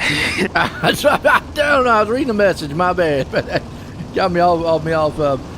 Roger was telling me something about the cars tonight. Tonight qualifying, the top 16 transferred to the 30-lap feature. The others had to go to a 20-lap last chance 8 transfer. So must be like a qualifying, and then there's going to be a D-main style. Yeah, later so on. like Rick out there says, "Dadgum luck." Yeah, hey, you know what? Sometimes you have great luck. Sometimes you have bad luck. Spangler still got good luck. We keep talking about him enough. He's probably going to wreck. Then he's going to want us to quit talking about him. Right, yeah. Well, he's 2 for 2 tonight. He's already done it. And, you know, he didn't cap off the trifecta the other week. He was able to get 2 for 2. Right now, he's back here in 4th place spot. These 410s, and man, look at it. You can tell the big difference in these 410s, just the way that they're going in those turns. And that thing's like a Bronco bull, just bouncing all over the place. Indeed, and fun fact here, these cars, they're still running down in the 15.7s around this lap. Back in the 360s. Well, okay, they're running the same time. Never mind, I was looking at warm-up. Caution. I was looking at it wrong. And while we're watching this, because you bring that up, and remember I brought up the fact of, and Jeff Flero involved in this one, unfortunately, the fact that as you slide around, looks like a car in front, and Flero tried to get around. He got hooked in a tire right there with someone else, and he just lost his wing on that one. Wow. Bad break on him. But you brought that up, and that's a good point, because we talked about how the 305s race, then the 360s race, and then these 410s. And we talk about like the 305 getting bogged down coming around, but the 360 where you can slide them more. With these cars, you are definitely not on the throttle full time. You are having to modulate it, and if you don't know how, you're not going to be quick. That's just no other way of putting it. You actually could lose more speed here by the way you slide these cars around this track. Yeah, I mean, just spinning the tires in a 410, you get the right track condition. A 360 can pretty much stay right on lap times with them on a very, very slick track, not a tag and on a small track. Yeah, and it's almost like the big block, small block, conversation we hear a lot about, because we do have a series that runs here to Coast to Coast that run big blocks, small blocks. They can pick between the two, depending on the track. Is what you'd want to do. A track like here in Knoxville, not a very big track. It's probably not one of the smallest, but it's not one of the bigger size tracks. So you would get away with a small block here. And like what you just said, I guarantee you that a 360 probably could keep up with a 410 here at this track, because you know and I know, if you're spinning your wheels, you ain't going anywhere. Yeah, exactly. And here we go. Pace truck is off. Shreves looking to keep that charge up at the front. Ooh, big one back here with Spangler, man, and Graham. Did not get the start they wanted, but Graham's right there on the inside. Spangler, he's firing back on the outside of him. So that's a huge battle for 4th and 3rd. Remember Spangler got up in that wall last time, and he said, man, I want to stay up there if I can, but if not, if I'm fast down low, I'll go down low. Right now he's sticking there. Battle for the lead. Clevenger and Shreves at it. Shreves going to the bottom of the slider line. Clevenger there Spangler, that lap was able to close it in after they both had to go down low. Spangler really using that cushion right now. Yeah, Dittmer back there, man, tear that top side cushion up on the back end. You see Grandy right here. Look at our top Kemper right now has got our hard charger up 9 spots, sitting in 11th. So he's making the moves through the track, seeing if he can't make a few more. As Zach Chapman will be the second one. He's up 6 spots, 5th spot now, up in the 9th place spot. The man who is trying to make it 3 for 3. He's having a hard time. He's kind of stuck back here in 4th. Yes, he is. That's Dittmer in front of Spangler. Dittmer trying to take away Spangler's streak of a podium finish. Halfway through. Spangler here, Dittmer and company. You got Kemper right there with him. Reynolds. Wow, what a race.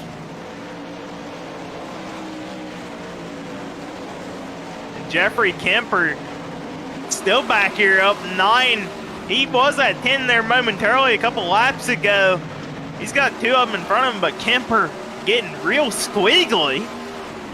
Oh, yeah. Spalding on caution. Who is it? Oh, Spangler. Man, you want to talk about just going from the best in the field? Told you we talked about it enough. Something's going to happen, but watch out here.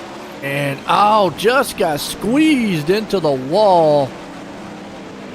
Woo! Had the outside, not what he wanted. Guess what? Boom, he's done. Wow. Yeah, that hurt. That one hurt. And ain't gonna be no 3 feet tonight. I mean, there's a chance, but that chance is very, very slim. He'd have put to some money on that chance. I don't think so.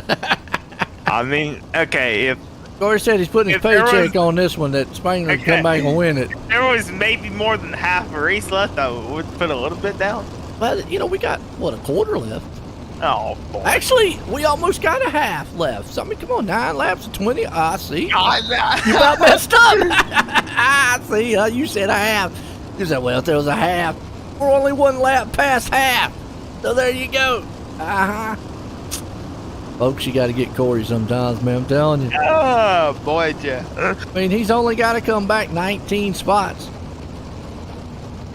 Well, Valero did 17.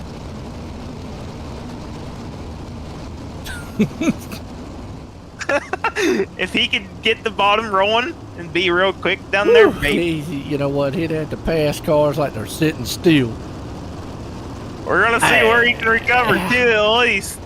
Yeah, not saying, man, he ain't fast, but, man, that hurt. Did him in just tonight. Still had a great night, though. Won the first 2, 305, 360. We'll see if we can't come back out here and get, good finish here. As far as hard chargers goes, you got Kemper. He's up 10 spots. We go back green, Reeves out front.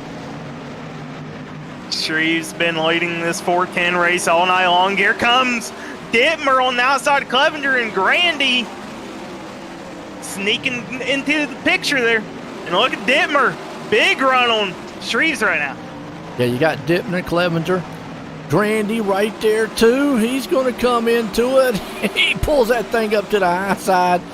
He's got Graham right there with him. Look at this battle for the lead. Dittmer on the low side of Shreves. He'll pull the slider coming out of turn number 2. And then when he did that slider, it looks like there's such a huge gap, but that gap can be made up in one simple turn, as we're seeing it right there. Look at Shreves just reeling back in like a big fish. Running as high as he possibly can without getting in the dirty area. And Salty Dog caution, and Shreves in the wall as well. We got somebody around at the back. Cunningham. Chapman, excuse me. I said Cunningham, but Chapman. At him. Oh, he went up on the wall. The wall got him, came back down. He got 3 cars with him. He got 4 cars, 5. Who else got around? Took a ton with him. Kemper involved your hard charger there. Heavy damage upon that automobile.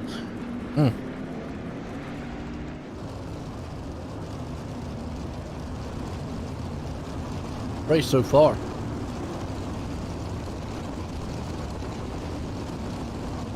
It's a good racing so far. Dittmer was able to hang on to the lead. Spangler's up to 12. I'm Your just point. saying.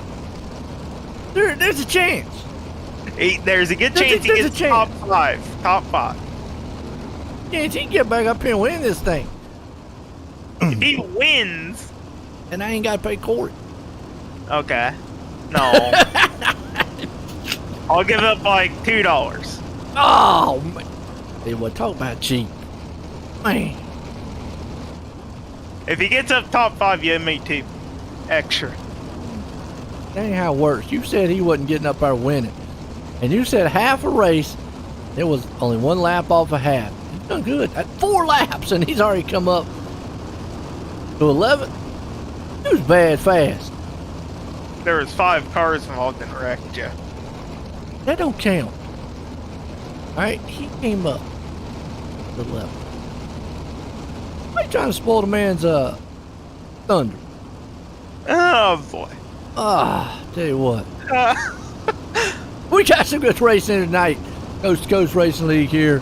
Hometown heroes. These are the 410 wing sprints. We still got the car tours. South Boston style. So stay tuned for that one. You like a little asphalt beating and banging on the track. Those guys definitely will get some beating and banging done. Green flag. Here we go. Dittmer, good launch over Shreves. They went single file for that restart. Here comes Brandy outside of Shreves. Coming out there, number 2, Brandy with the nose out. Does side by side, Shreves, Grandy, Clevenger. As Clevenger takes over the 3rd place spot. You got Shreves falls back to 4th. It's Dittmer out front in this one. Reynolds up there to the 5th. He's battling with Graham. Oh, we got a car around us back at Spangler That's again. Spangler again. And let me tell you, we got to go back on the replay here and watch this one because I don't know how much this was Spangler's fault as he was on the outside. Kind of watched it live. I did the slide job, held on to it right here. And folks, he was coming through the field too. He was like up to 8th spot. But he was right there and minding his own business up high. And then, yeah, the car right there in the middle, and it, boom, just got obliterated. So, 2 cars taking up the same spot on the track. Unfortunate, man, because Spangler was coming back through the field. I mean, that would have been twice he would have come through that field. Impressive run. Impressive. Yeah, so unfortunate break for Patrick Spangler. Went Jinxed 2 him. in a row, and unfortunately going to have to take a DNF here tonight in the 410. Jinxed him. We jinxed him.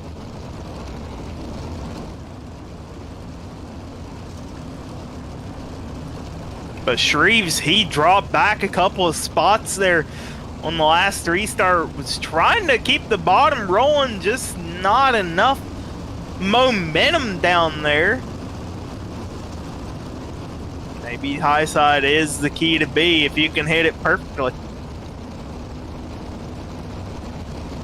Gonna set him back up. Go back green. Gonna be 2 to go in this one. So kind of like a green-white checker. Yeah, pretty much.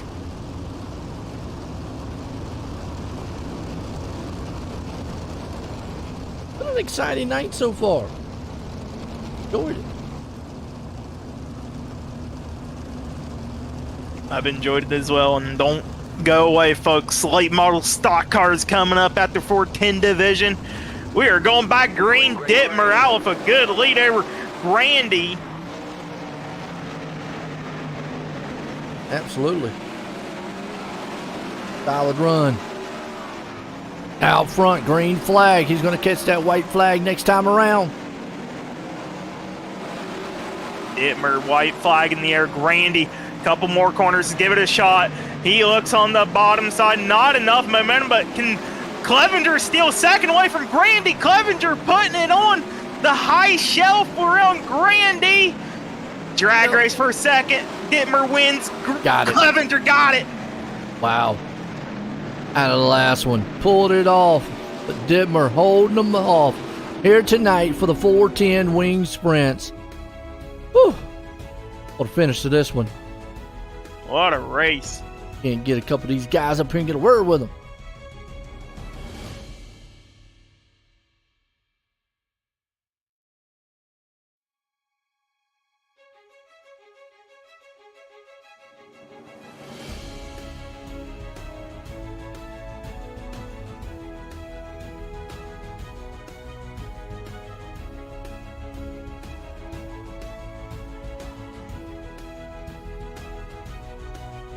I've got third place man up here. Let's get a word with him.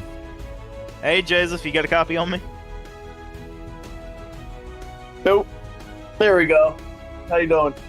Well, man, feels like we talked to you about every race here. And on the dirt side, third place in the 410s. Talk us through it. Yeah, it's just, I got lucky there. People made some mistakes up front, so got me closer there. And, slicked off really good. There was that little strip there in 1 and 2 that I was hitting. I didn't really see anybody else hitting it. So that was giving me some grip and good exit. And then after that last caution there, I tried hitting the bottom, but I had my wing so far back I didn't realize how hard it was to turn. And Clevenger got me there. Made a mistake, but I'm happy with the third.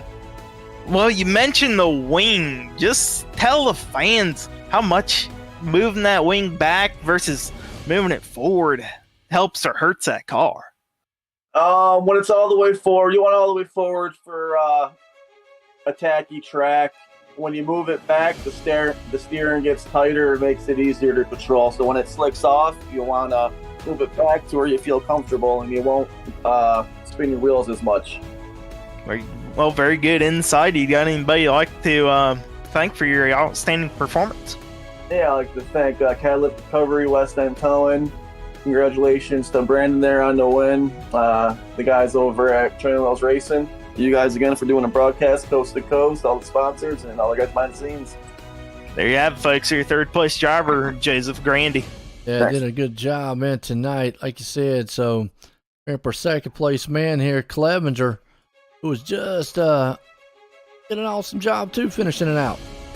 Hey, Jack, you got a copy on me? Yep, I got you. Well, man, second place. Hard charge on the last lap over Grandy. Talk us through it. Yeah, it was just kind of a throw him over your shoulder and hope for the best there. And, he went to the bottom, and I was like, well, it's the only opportunity to do it. So went for it, and it happened to work out this time. Absolutely. You got to take those opportunities as well, Jack. You got anybody you'd like to thank for your outstanding performance here? Just thank Brian Adivo at SRC, and wanted to apologize to Patrick. I got into him there, and I heard him at the last second, and I was all crossed up sliding to the cushion, and he was ripping a lap up there, and I took him out up there, so I wanted to apologize to him for that. So thanks, guys, for the broadcast, and Coast to Coast for the place to race. There you have it, folks. Your second place driver, Jack Clevenger. Let's bring up our winner here tonight. And then old Dittmer. Brandon, Joe in the booth, you got a copy? Yeah, gotcha. He was able to hang on up front here. How was it track with these 410s tonight? Well, the track was a lot of fun. I always love racing these things. For some reason, these 410s, it just clicks with me, especially here at my home track in Knoxville. I'm just having a lot of fun just driving it around. Absolutely. Well, what's the major difference you see between these 360s and 410s? Because it looks almost like 360s to keep up with them. Yeah, I mean, the 410s obviously with a heck of a lot more power just makes it that much harder to handle, but I welcome the challenge. And I feel like I can just race a little bit closer to people in the 410s. I think it's just that much more cleaner of racing when you get down to it in those front 5 people. Well, you was able to hang on. Take it to the front here for the Extreme E-Speed TV Victory Lane. You got anybody you want to thank? You guys for the broadcast, Roger for Coast to Coast, Training Wheels Racing, Velocity Race Designs for the wrap. They did a great job on it. I think that's all I got. Hey, I tell you what, man, short words, but that's all right. You put it out on the track. Again, congratulations on that win. Thank you. There you go. Well, Corey, we're going to swing it on over here because we got some car tours. Folks, don't go anywhere. We'll be right back here in a few.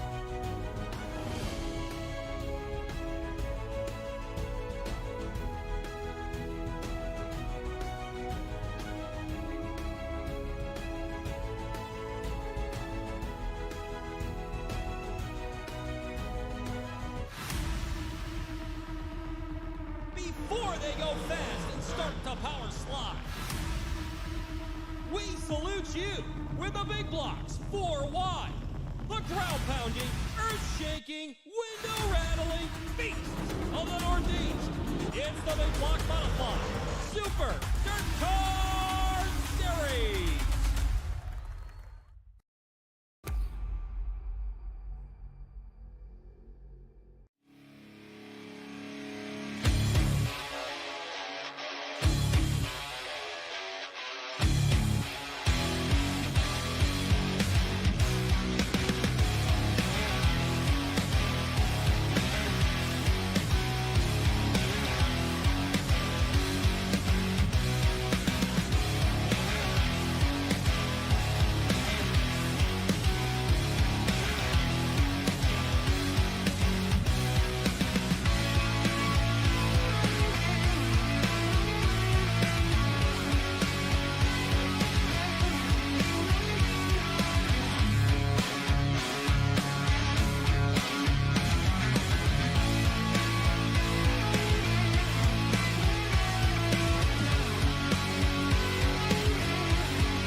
Well, good evening, everybody. Welcome to our weekly race chat.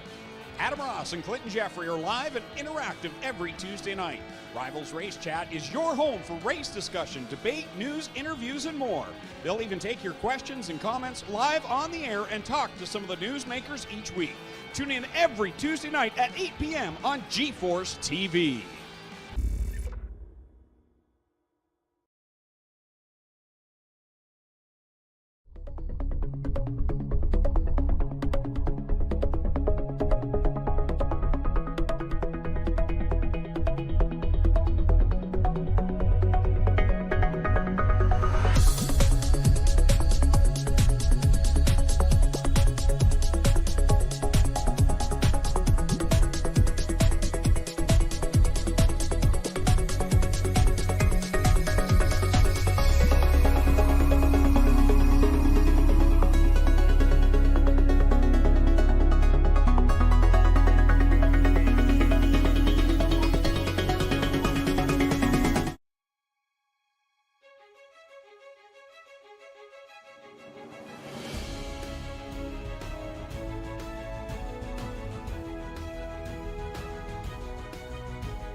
All right, folks, here we go. Now we got some South Boston racing.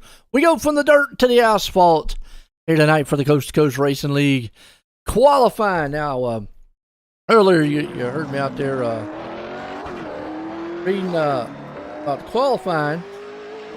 Qualifying here, the top 16 will transfer to a 50-lap feature. The other go to a 20-lap last chance transfer. A little bit different than what we normally do here, and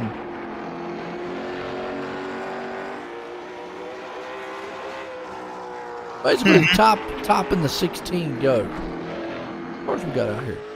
We got 19 cars registered tonight, so I'm not sure if we're gonna end up seeing a 3 or 4 car LCQ, or that's gonna get. How that's gonna work? Yeah, because they're just gonna all over. Because in a nutshell, everybody would make it anyways.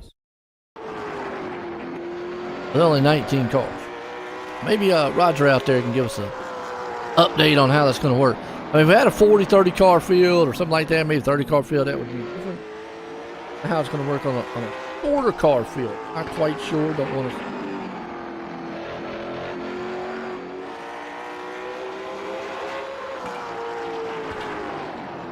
We're gonna find out here in about a couple of minutes. Right now, Sean Grace on the pole, 15-2. Only a couple more cars left to qualify. That's Dan McLaren putting down his second lap. Not going to count. He'll be up in 7th. Brad Wetzel last Roger's texting me, so here we go. He must be listening out there to me. Okay, we're going to get an answer as we watch Brad Wetzel. He's on his first lap. See what he can hit. And we usually wait till they hear my voice and know when to go. Okay, my bad. Well, Roger, I didn't know. I know they took it off on the dirt a little early, so that's why we didn't know. But hey, we got it. We're going. Good. Qualifying right now. Well, Wetzel second right now. See if he can take away the pole. Not quite. He'll hold on to second out of qualifying. So pole tonight, that is going to be Sean Grace with a 15-2, and that will do it for qualifying as Jack Hitt, who is a race administration, has DQ'd himself. Yep. So, by what we were talking, 16 of them go straight into the feature. Pull this thing over here. LCQ style. Maybe. Yeah, we'll have to see what it works. How it works. Sometimes it skips it, sometimes it doesn't. So we're either gonna see. Racing's crazy sometimes, folks. We get ready, folks. You're either gonna see a 3-car 20-lap race, or we're gonna. Well, I think we're gonna see a 3-car 20-lap race. 3 guys are gonna go out here and beat themselves to death.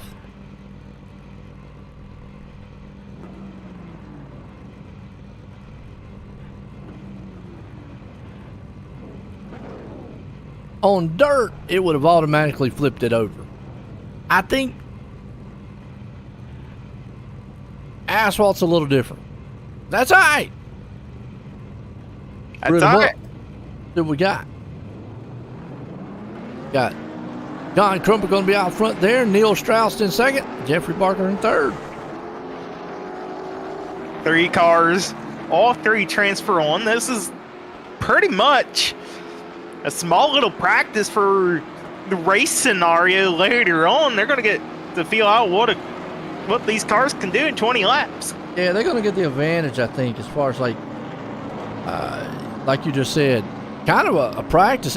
Really kind of a, I don't want to say unfair, but yeah, they're already going to see, okay, well, I'm going to get even more practice out here than what the other guys are. Be interesting to see how hard they fight off the green flag here. That's Krupa in the Western Auto car, Neil Strasser in the U.S. Air Force car on the outside. Yeah, and if I'm out here and I'm in this, if I know I got maybe faster of the 3, sure, I'm going to try to get out front. But if I'm not, I'm going to try to use this time to try to find out what I can do to get faster. What's the line around the track? I'm going to kind of look at maybe some of the guys, took a mental note of some of the guys' practice laps and just kind of see what I'm going to do here in this one. Yeah, and another thing is, where you could potentially start. You're either going to be 17, 18, or 19. So do you want to have I assume you want to have the inside lane, so winning this thing is about what all 3 of them want to have happen to them. Nobody wants to start in 18. You look at it.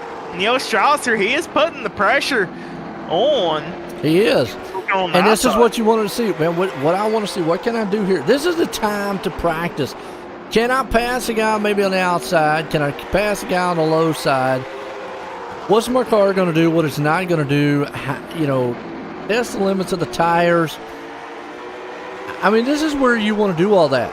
I mean, this is the advantage you've got from everybody else. Hey, we're out here. I don't got a lot of cars around here. This is basically a free practice. I mean, I don't want to take anything away from them, but and then you can do that right there too. I mean, see how much of a bump and run you can get, and he did. Caution. Bumped you right in the back. Oh boy. Oh, and Krupa's having troubles getting this thing turned around. He's in the wall. Oh. Bad for him, bad.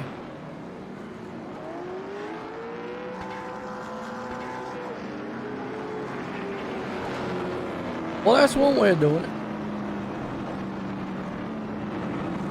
Yeah, but you're going to have the guy that you just dumped right behind you on the green flag. True. So now you got to be feeling out going, hey, the favorite. If I'm Krupa, if you're thinking of repaying the favor, you're going to wait until the feature, maybe late in the feature at that. Or the last lap. That'd be a good idea. We got his spot back, though. Well, I don't think they are giving his spot back. I'm just. Are they not? I don't know. They're like, I don't know. Well, Krupa first off got passed by the pace car trying to turn around, and they got this time scoring all backwards. Oh my! Showing Strausser in the lead, Barker in second, and Krupa third. Krupa 32 seconds back.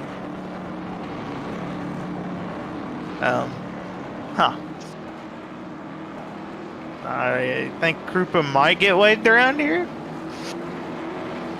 And these pace laps are long, apparently.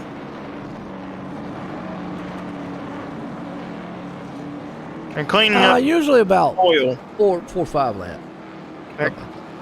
They're cleaning up some antifreeze on the track, some coolant. Yeah.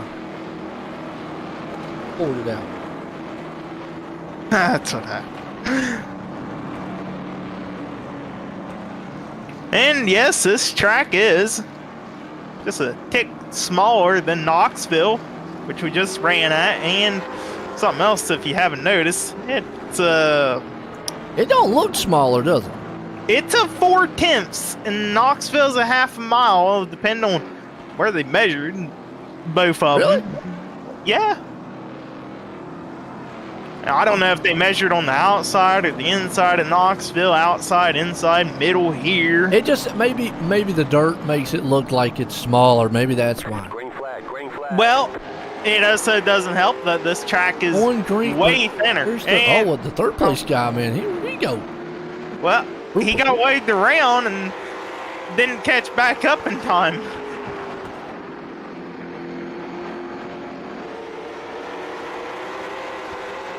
That's all right, though. Lap 13 for Strausser out front. Barker holding into second. Krupa in the final spot of third in this 20-lap B main. Yeah, he's out front. Now's the time being out front like he is. Kind of just find out what you got. So Barker, Brumpa.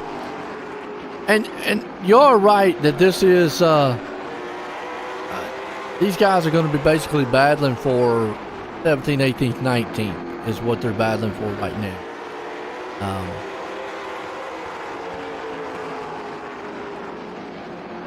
There you go. And if I'm not wrong, Barker looks to be catching up here to Well, if I was Strauss, yeah, I'd be scared. So that tells us either Strausser has been experimenting or Barker is just that much quicker. Yeah, and if Barker gets up there, he's going to put that bumper to him. Ooh. Well, we've seen it once. You know, it's short track racing. I love the bump and run.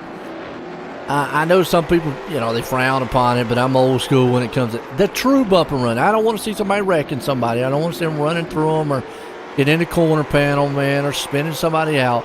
But a true bump and run, it is done by basically all you're doing is you bump the guy in the back as he's going into the turn, and essentially it causes him to carry more speed into the turn and makes him wash up the track, and then you're able to scoot on by him. Now, again, if you hit a guy too hard or get him in the rear quarter panel, you're going to spin him out. I don't think Barker's going to get close enough, though. No, and you mean like what Strausser did to Krupa earlier? Yeah, just bumped him a little bit too hard. And, you know, and again, some tracks, though, doesn't matter how hard you bump. You just really can't bump. Car's really out of line, but that's going to conclude it here. That's going to push us into the feature, and I don't know if they're going to answer. They were going to keep the whole entire warm-up.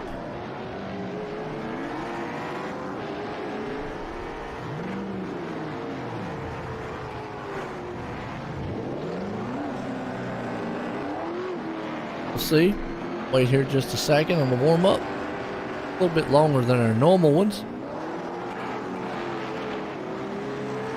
Could be a good one. The one thing you've got to be careful with on this style track is running into the back of someone. I mean, that's kind of the number one thing here. Everybody breaks at different points. Everybody breaks at different intervals. You just got to be mindful of who's in front. Absolutely. You got to be careful front noses of the cars, and we'll get a good look at it here when we got time. They're kind of like a scoop, like an ice cream scoop. They scoop up the ice cream. The ice cream is the back end of the car, and it turns them around.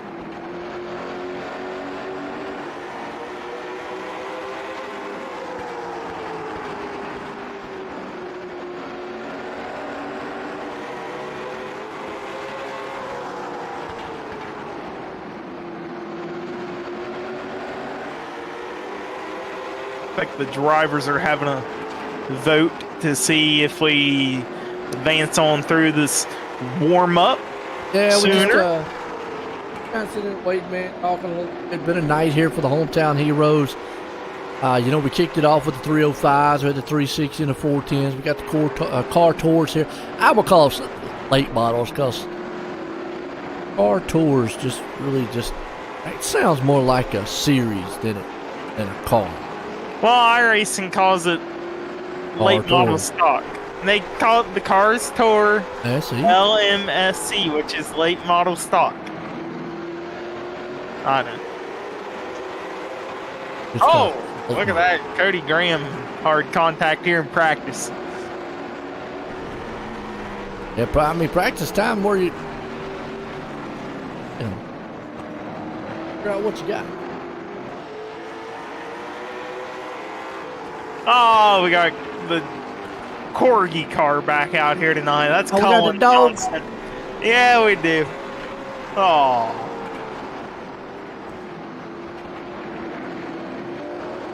Yeah, we got you wrong. That's what I'm saying. Yeah, it's called the Cars Tour. Cars is a series. Yeah, that's what I'm saying. So it's like a series, a league, whatever you call it. But car tours. But these actually are late models. I like late models. Actually pretty popular though at the Cars series. They're popular series. There's the Corgi car. Dog machine. Gotta love it. Yeah. Don't get the cars confused, late models, as to late models on dirt. Okay, so you got the late model stock car, which is this. Kind of like the limited lates on the dirt side. Between limited and pro late over there on dirt. And then you have a super late model as well on the asphalt side. Kind of look similar to these cars, but a whole lot more horsepower, which is the same case over on the dirt with a super late model. And so it's kind of crazy. You see that? I mean, it's kind of so basically you got an asphalt version and a dirt version of basically the same car, and they're pretty popular too. So, you know, a car I would like to see on dirt, I think it would be like wild, is the modifieds. You mean the super modified? No, the Wheeling modified. We have those on dirt.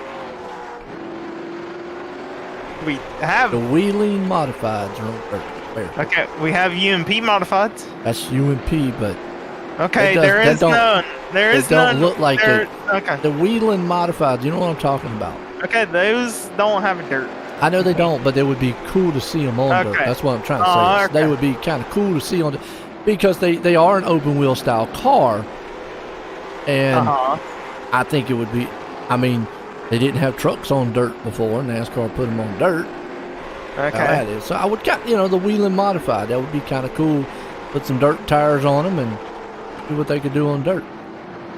It just pretty much be a lower sitting big block. Probably. With a different body panel. But it looks like a car that would run pretty good on dirt, don't it? I guess. Got to think outside the box. Feature time. Let's grid them up. See what we got. Get 20 bad fast machines. Going to do some puffing around this place. Actually, 19 of them. We got Sean Grace out front here. Brad Wessel going to start second. Brandon Templeton up in third. Cullen Johnson there in fourth. Brian Dickinson in fifth. Bob DeGood starting sixth. Brandon Canyon up in seventh. We got Dan McLaren there in eighth. Andrew Smith starting ninth. Jeffrey Kemper 10th. We got Cody Graham starting 11th. Daniel Blau in 12th. Zachary Chapman 13th. Barry Golden 14th. Tim Chapman 15th. Patrick Spangler 16th. Neil Strauss 17th. Jeffrey Baker there in 18th. And John Krupa in the 19th place spots. Out there in chat, man. That's a good conversation to have. I mean, the Wheeling modifieds, put dirt track tires on it. I think it would actually be a pretty fun car to see. Yeah, sure. You don't think outside the box, do you? Okay, with their suspension, I have no clue how that would work. They'd have to get new shocks, different shocks. Okay, but yet you want to see how a cup car or a truck works out on dirt. Yeah, okay, that's what.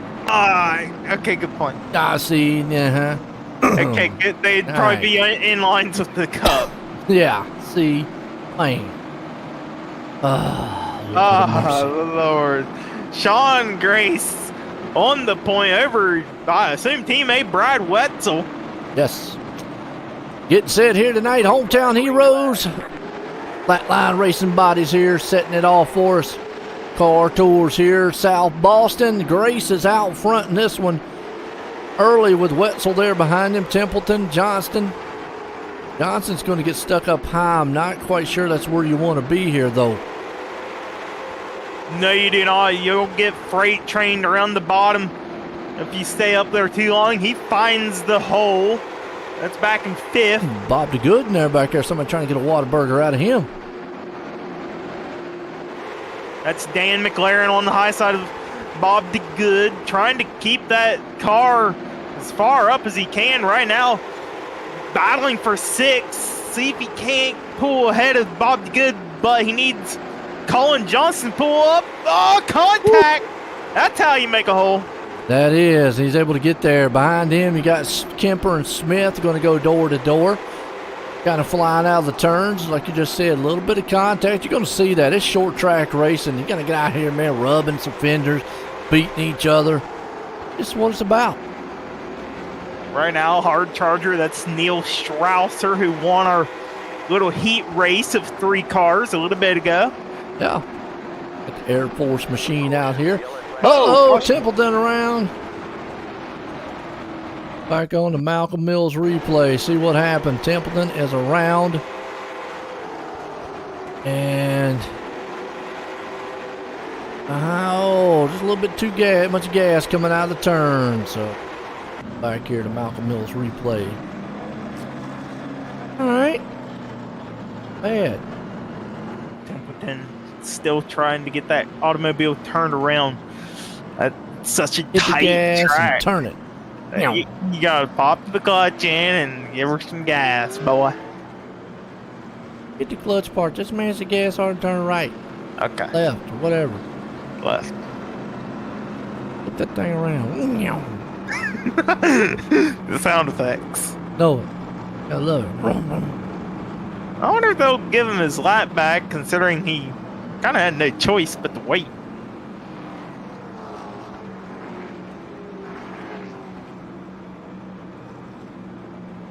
Them giving your money back at the store because you dropped your candy bar. Yeah, well. I mean, just saying. Okay. I'm just saying. I mean, kind of works that way. I mean, we'll see though. I've been out front in this race. Definitely the best place to be. So, hope everybody's enjoying the racing tonight. It's been a good one here. Hometown Heroes. Guys are putting on a good show. Check it out, C2CRL.com. Coast to Coast Racing League. As always, Grace out front. Strong here. These are the car tours. You know, we had a lot of great dirt track racing. Kind of mix it up a little bit. And that breaks up the kind of, lack of a better word, the monotony of just one style out here. So we have a lot of dirt and then a little asphalt there on it. Yeah, and we're always going to be at Knoxville for the dirt sprint cars, but we're going to change up track every week here for the late model stock cars. And this is something new for the hometown. This wasn't here last season. I wasn't here when the seasons I did it either. It was strictly just dirt. So it's just kind of something new. So it actually just break it up. Get these guys on the edge of their seats as we go back green. And the Mission 22 and the Lucy Olson restart here. Green flag. Grace out front. Dickens there along with it. You got Wenzel back behind them. The battle for third and fourth, too. Dan McLaren on the bottom of Colin Johnston. He gets cleared. Now Johnston has to find a hold. Oh, Dan up into the back of Wenzel. That is good hard racing right there. Yeah, he backed out of it, man. He almost got contact. Yeah, car off. That's Smith. Andrew Smith. Check on Malcolm Mills replay, see what happened to him. He caught in the middle here a little bit, and 3 wide's not going to work at this track. See that. 3 wide's never going to work here at this track. It's too small, too narrow, and coming off the turn here is about like what a Martinsville would be too. You get too much gas, and you can bring that rear end around. Yeah, most definitely. This is one of the more technical for a short. Yeah, it's technical for a small track. Really technical. Yeah. Yeah, technical short track. Yeah, I know. It's kind of hot, huh? I'm gonna see short track. You got to know the throttle, know the braking here.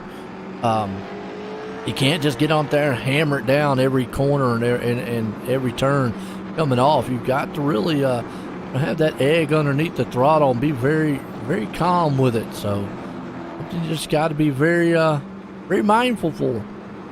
Yeah, Brace is the man out front doing it.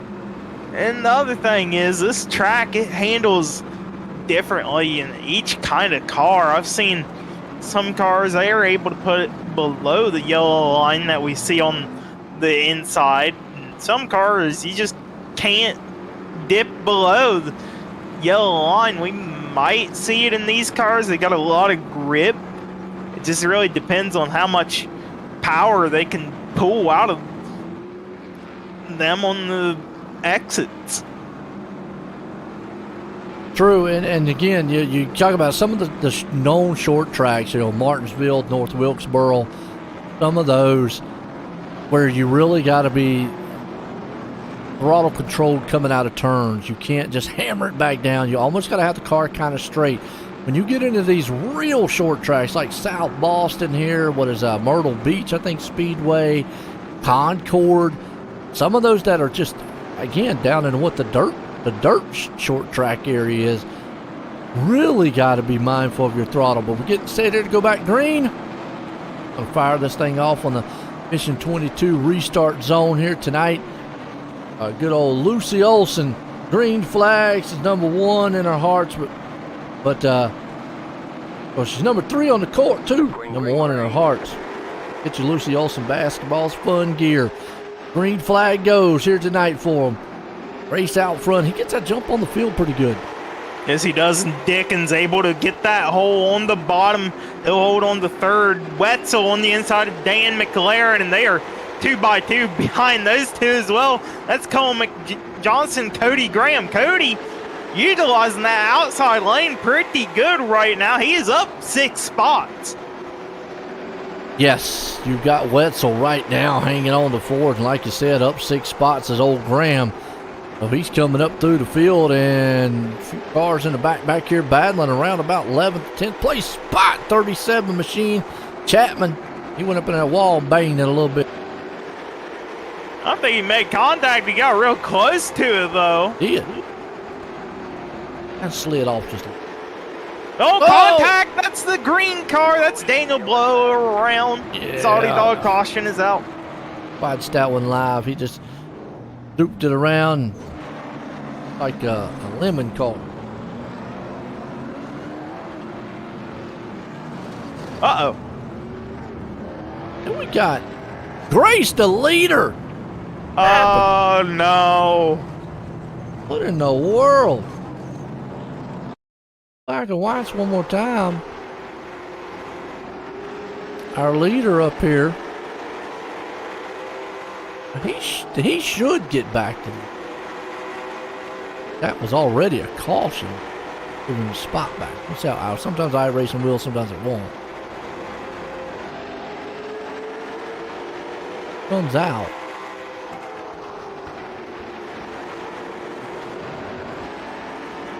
Right here.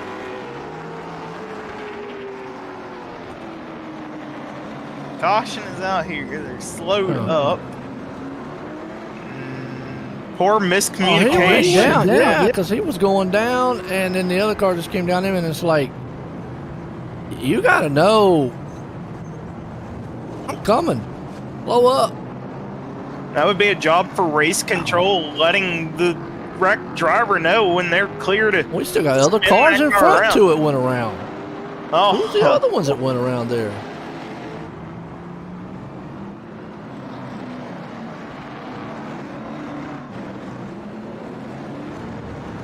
Who's the other?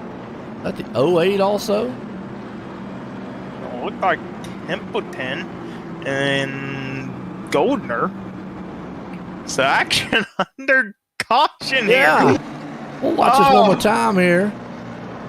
We saw Grace. Right there, and you see the 08. He goes around.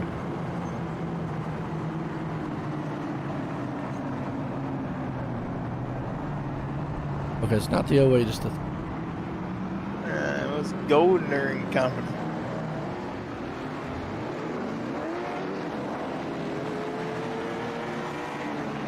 Yep, right there.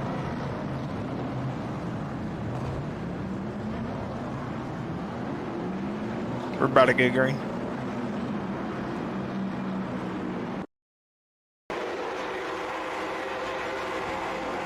Might get it in, folks.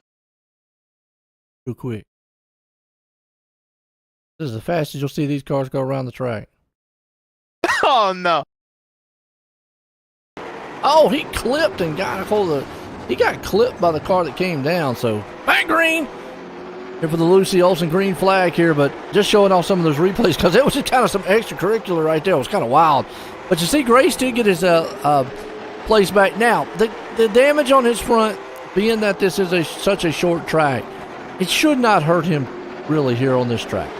No, and I think he got hit right in the door. Oh, never mind. Oh, big crash. Oh, we got one up in the air. They are wrecking, still wrecking.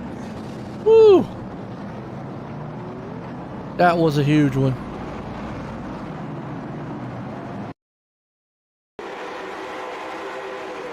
Started towards the front as well. Kemper, yeah. Oh, the 08. Actually, 08. Yeah. Graham.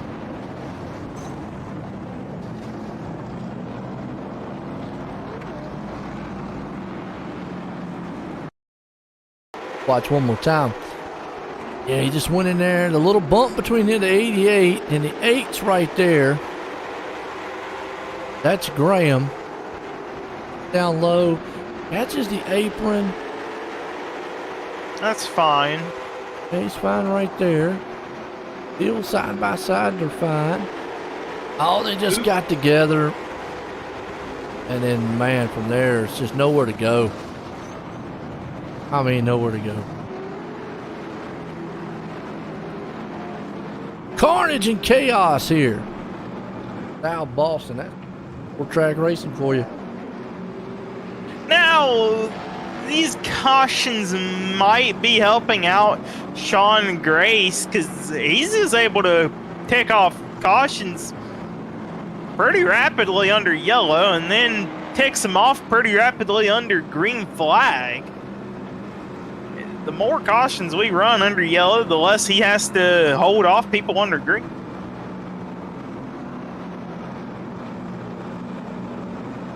Yes.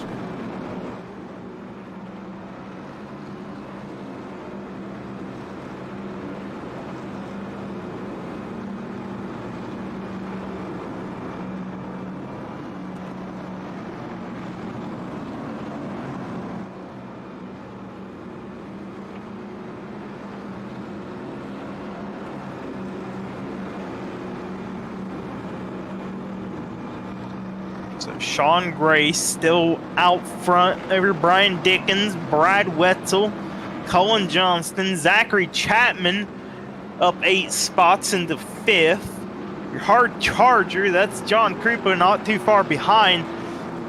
In the 98, he's up 12 spots. Brandon Ishcannon in between those two in 6. They're doubling up, getting ready to go green in the Mission 22 restart zone. Yep. About to start here, so lined it up. Mission 22 restart zone. Lucy Olson green. We're back at it here. South Boston, and look at Grace. He's loving it. The battle's going to happen here in second. There's a little contact coming out of the turn. Yeah, slight contact between Wetzel and Dickens. Dickens trying to hold on the high side. Wetzel hard. Ooh, that's some good. That's what you call street short track racing right there now. Keeping him honest on the high side. Dickens edging out ahead ever so slightly. And contact behind. That's Ishcannon into the back. It's Chapman. No caution yet. Got in the pits, I think. Yep. He got in the pits. Now, if he comes back on the track the way he's coming back on the track, it could. No, good. Solid. I'm going to go back up here to this battle that's happening in the second place spot. It actually just got fizzled out. But we'll go back to the battle around about 9th, 10th place spot as you got Krupa and Kemper. Krupa with the hard charger right now. 9 spots. That car not looking too healthy on the front end. It looks like the right front is caved That's a man that's had some hard charging right there. Oh my! Woo! He's definitely had some hard something, man, out there on the track. Hard work, cause like you said, the car looks a little beat up. He's gonna need some Western Auto parts after this one. Oh, they're 3 wide behind them. Uh-oh. That's not gonna work at this place. Whew, they made it through. Two wide action back here in 13th spot. Neil Strasser still on the outside, and oh my, they are going at it. Still in the mid pack. That's D Good. And Western Auto. Boy, I tell you, give him some fries with a Whataburger, man, because he just came up and I'm the good, said, hey, I'm good right now, but man, now this is what you call action packed short tracking it.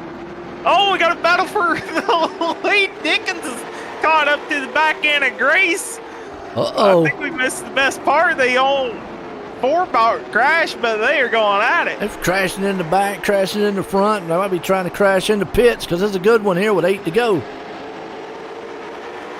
These laps just keep ticking down. Do we see Dickens? Maybe he moves Grace out of the way later in the run here.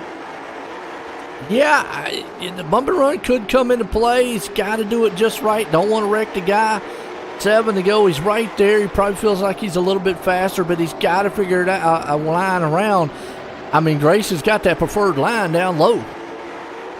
Tick quicker than Grace at last lap, but Wetzel, man, he's putting the pressure down. And you got to remember, Wetzel and Grace, they are teammates.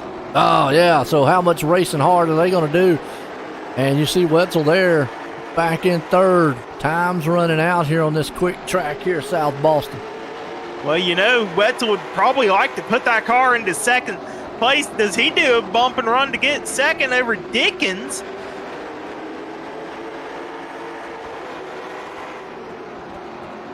Ooh, Wetzel's there. Does he put the bumper to his teammate? We'll have to see. He's probably telling his teammate, man, you need to get up out of that leader. Right now, Grace, kind of the longest green flag run we've had so far. Good run up front. Oh, and he does! He got into him! Caution! What? Oh, they'll be talking about that one afterwards. Wow, let's go back to the Malcolm Mill replay. Great. Woo! Oh, boy. Dickens was the one that got spent. Fun. Wetzel got in the back of it. Yeah, you were calling them teammates. Oh, okay. My bad. Oh, man. Oh, so what happened there wasn't a bump and run. He just went in too hard and did not get on the hammer. Just drove that thing in too hard. That's all that was. You saw it right there. You saw him, and he just drove it in. And we'll be surprised if they let Wetzel stay because, I mean, again, I'm no race control, but he did drive it in there hard and got in the back of him. Yeah, I'm not race control here, but if I was, I mean, Wetzel would be getting an EOL. Yeah, well, so we'll see how they play it on that one. I mean, unfortunate, though. Either way, just unfortunate. And again, short track racing. Everybody has different braking zones, but look who's up in third. Dog pound there. Himself, man, Johnston. And he's in a good spot, too. He'll be restarting on the inside line. Will. Now, where does Grace choose if they got the choose available as a leader? If he chooses high side. And Cody Graham, hard charger. Look at him back there, too, in fifth. Got a couple of them all tied for 6 spots right now. Anybody's game for a hard charger. When we go back green here, Graham with the tiebreaker being the highest one. Right now, Wetzel's going to try to think about what's on his hood. What's the right buy? What is the right move here in order to get around Grace? Because Grace is not going to give up that inside lane. That would just be a death sentence here to give up the inside here right now. Yes, it would. Pace car lights are off. Grace in control. Wetzel second. Grace led this whole entire race. Little damage. Mission 22 restart zone. Lucy Olsen, green flag in the air, hopefully for one last time. Yeah, it's going like a green-white checker, and you see a good jump there with Grace. He is out. Battle's on for third. They're going to beat Bain. That's Ish Canyon right now. He's on the outside, not where he wants to be. Remember, we get to the white flag, they can go out there and knock dentures out, and we are. Forget about it. Forget about it. Last lap, Colin Johnson third, Grace out front, Wetzel second. Those two should hold on to where they are. One last hurrah from Ish Cannon. Ish Cannon around. Who's going to get four? Oh, man. They got a junkyard at the line. I don't even know who in the world. Well, we know Johnson was able to hold on to third. Looks like Andrew Smith is going to come out of that one, hanging on to fourth. He's sitting there going, I don't know how that works, but and thank Jeff the Lord. Parker, hard charger up 9 during the carnage. Yeah, night like you said, Barker, man, getting that hard charge. But what a night to cap off here for our hometown heroes, Flatline Racing Bodies. Man, tonight, what a good one. We'll get to talk with some of these guys, and oh, love it. Hope you enjoyed it out there, everyone.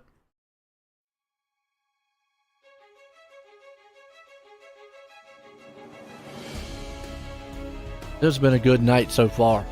Yes, it has. We'll try to get a word here with our top 3.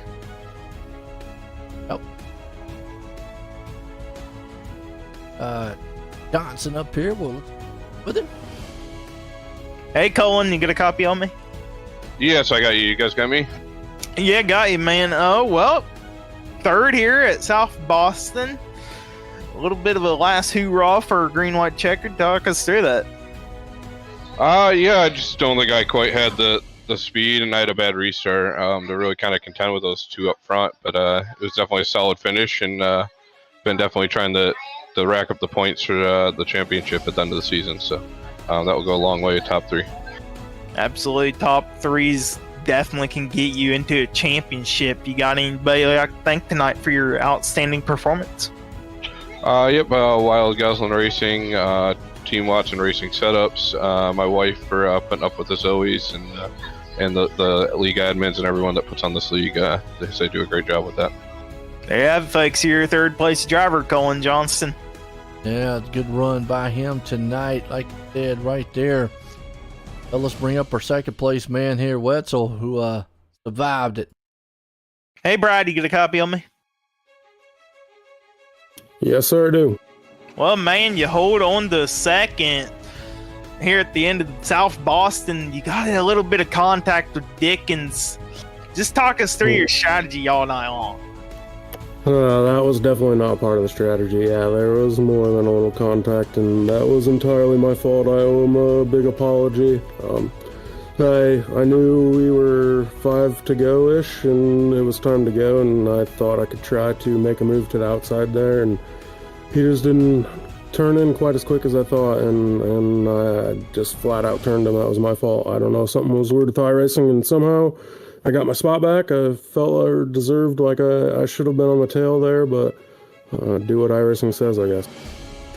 Well, and I'm sure Dickens appreciates the apology there. You know, stuff happens like that. We appreciate you apologizing on air like that, too. Well, I mean, you know, second place, though. You can't complain, right?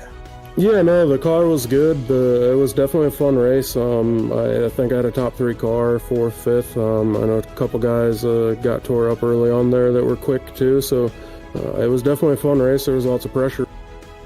Absolutely. Well, man, you got anybody like thank tonight for your outstanding performance? Yeah, I got to thank all the Vanderbilt boys, Stephen Goldner for the sweet paint job. And C2C for the league. You guys for being up in the booth. It's always enjoy. There you have it, folks. Your second place driver, Brad Wetzel. Yes, Thank it you. is. Good run by him tonight, man, right there. But man who held on, Grace here tonight. Sean, Dwight the booth, got copy? Yep, bottom clear. Well, you was able to hang on out there, but a little bit of contact on caution. Did it worry you some? Oh, yeah, I thought I was junked there. It pinned me down against the wall, and the car wouldn't move there for a minute, and I thought, oh, wow, this is really going to be the end of my night. But luckily, got it going again, and it still drove good. Absolutely. Well, good thing we're on a short track here, but you was able to hang out front. Was you a little worried with those guys closing in on you there in the back? I didn't I wasn't sure if Brad had anything for me, but Brian's really good in these cars. I knew he was going to push me. I was trying to manage my right front, with still holding the lead, but he was starting to push there towards the end. He's always fun to race with.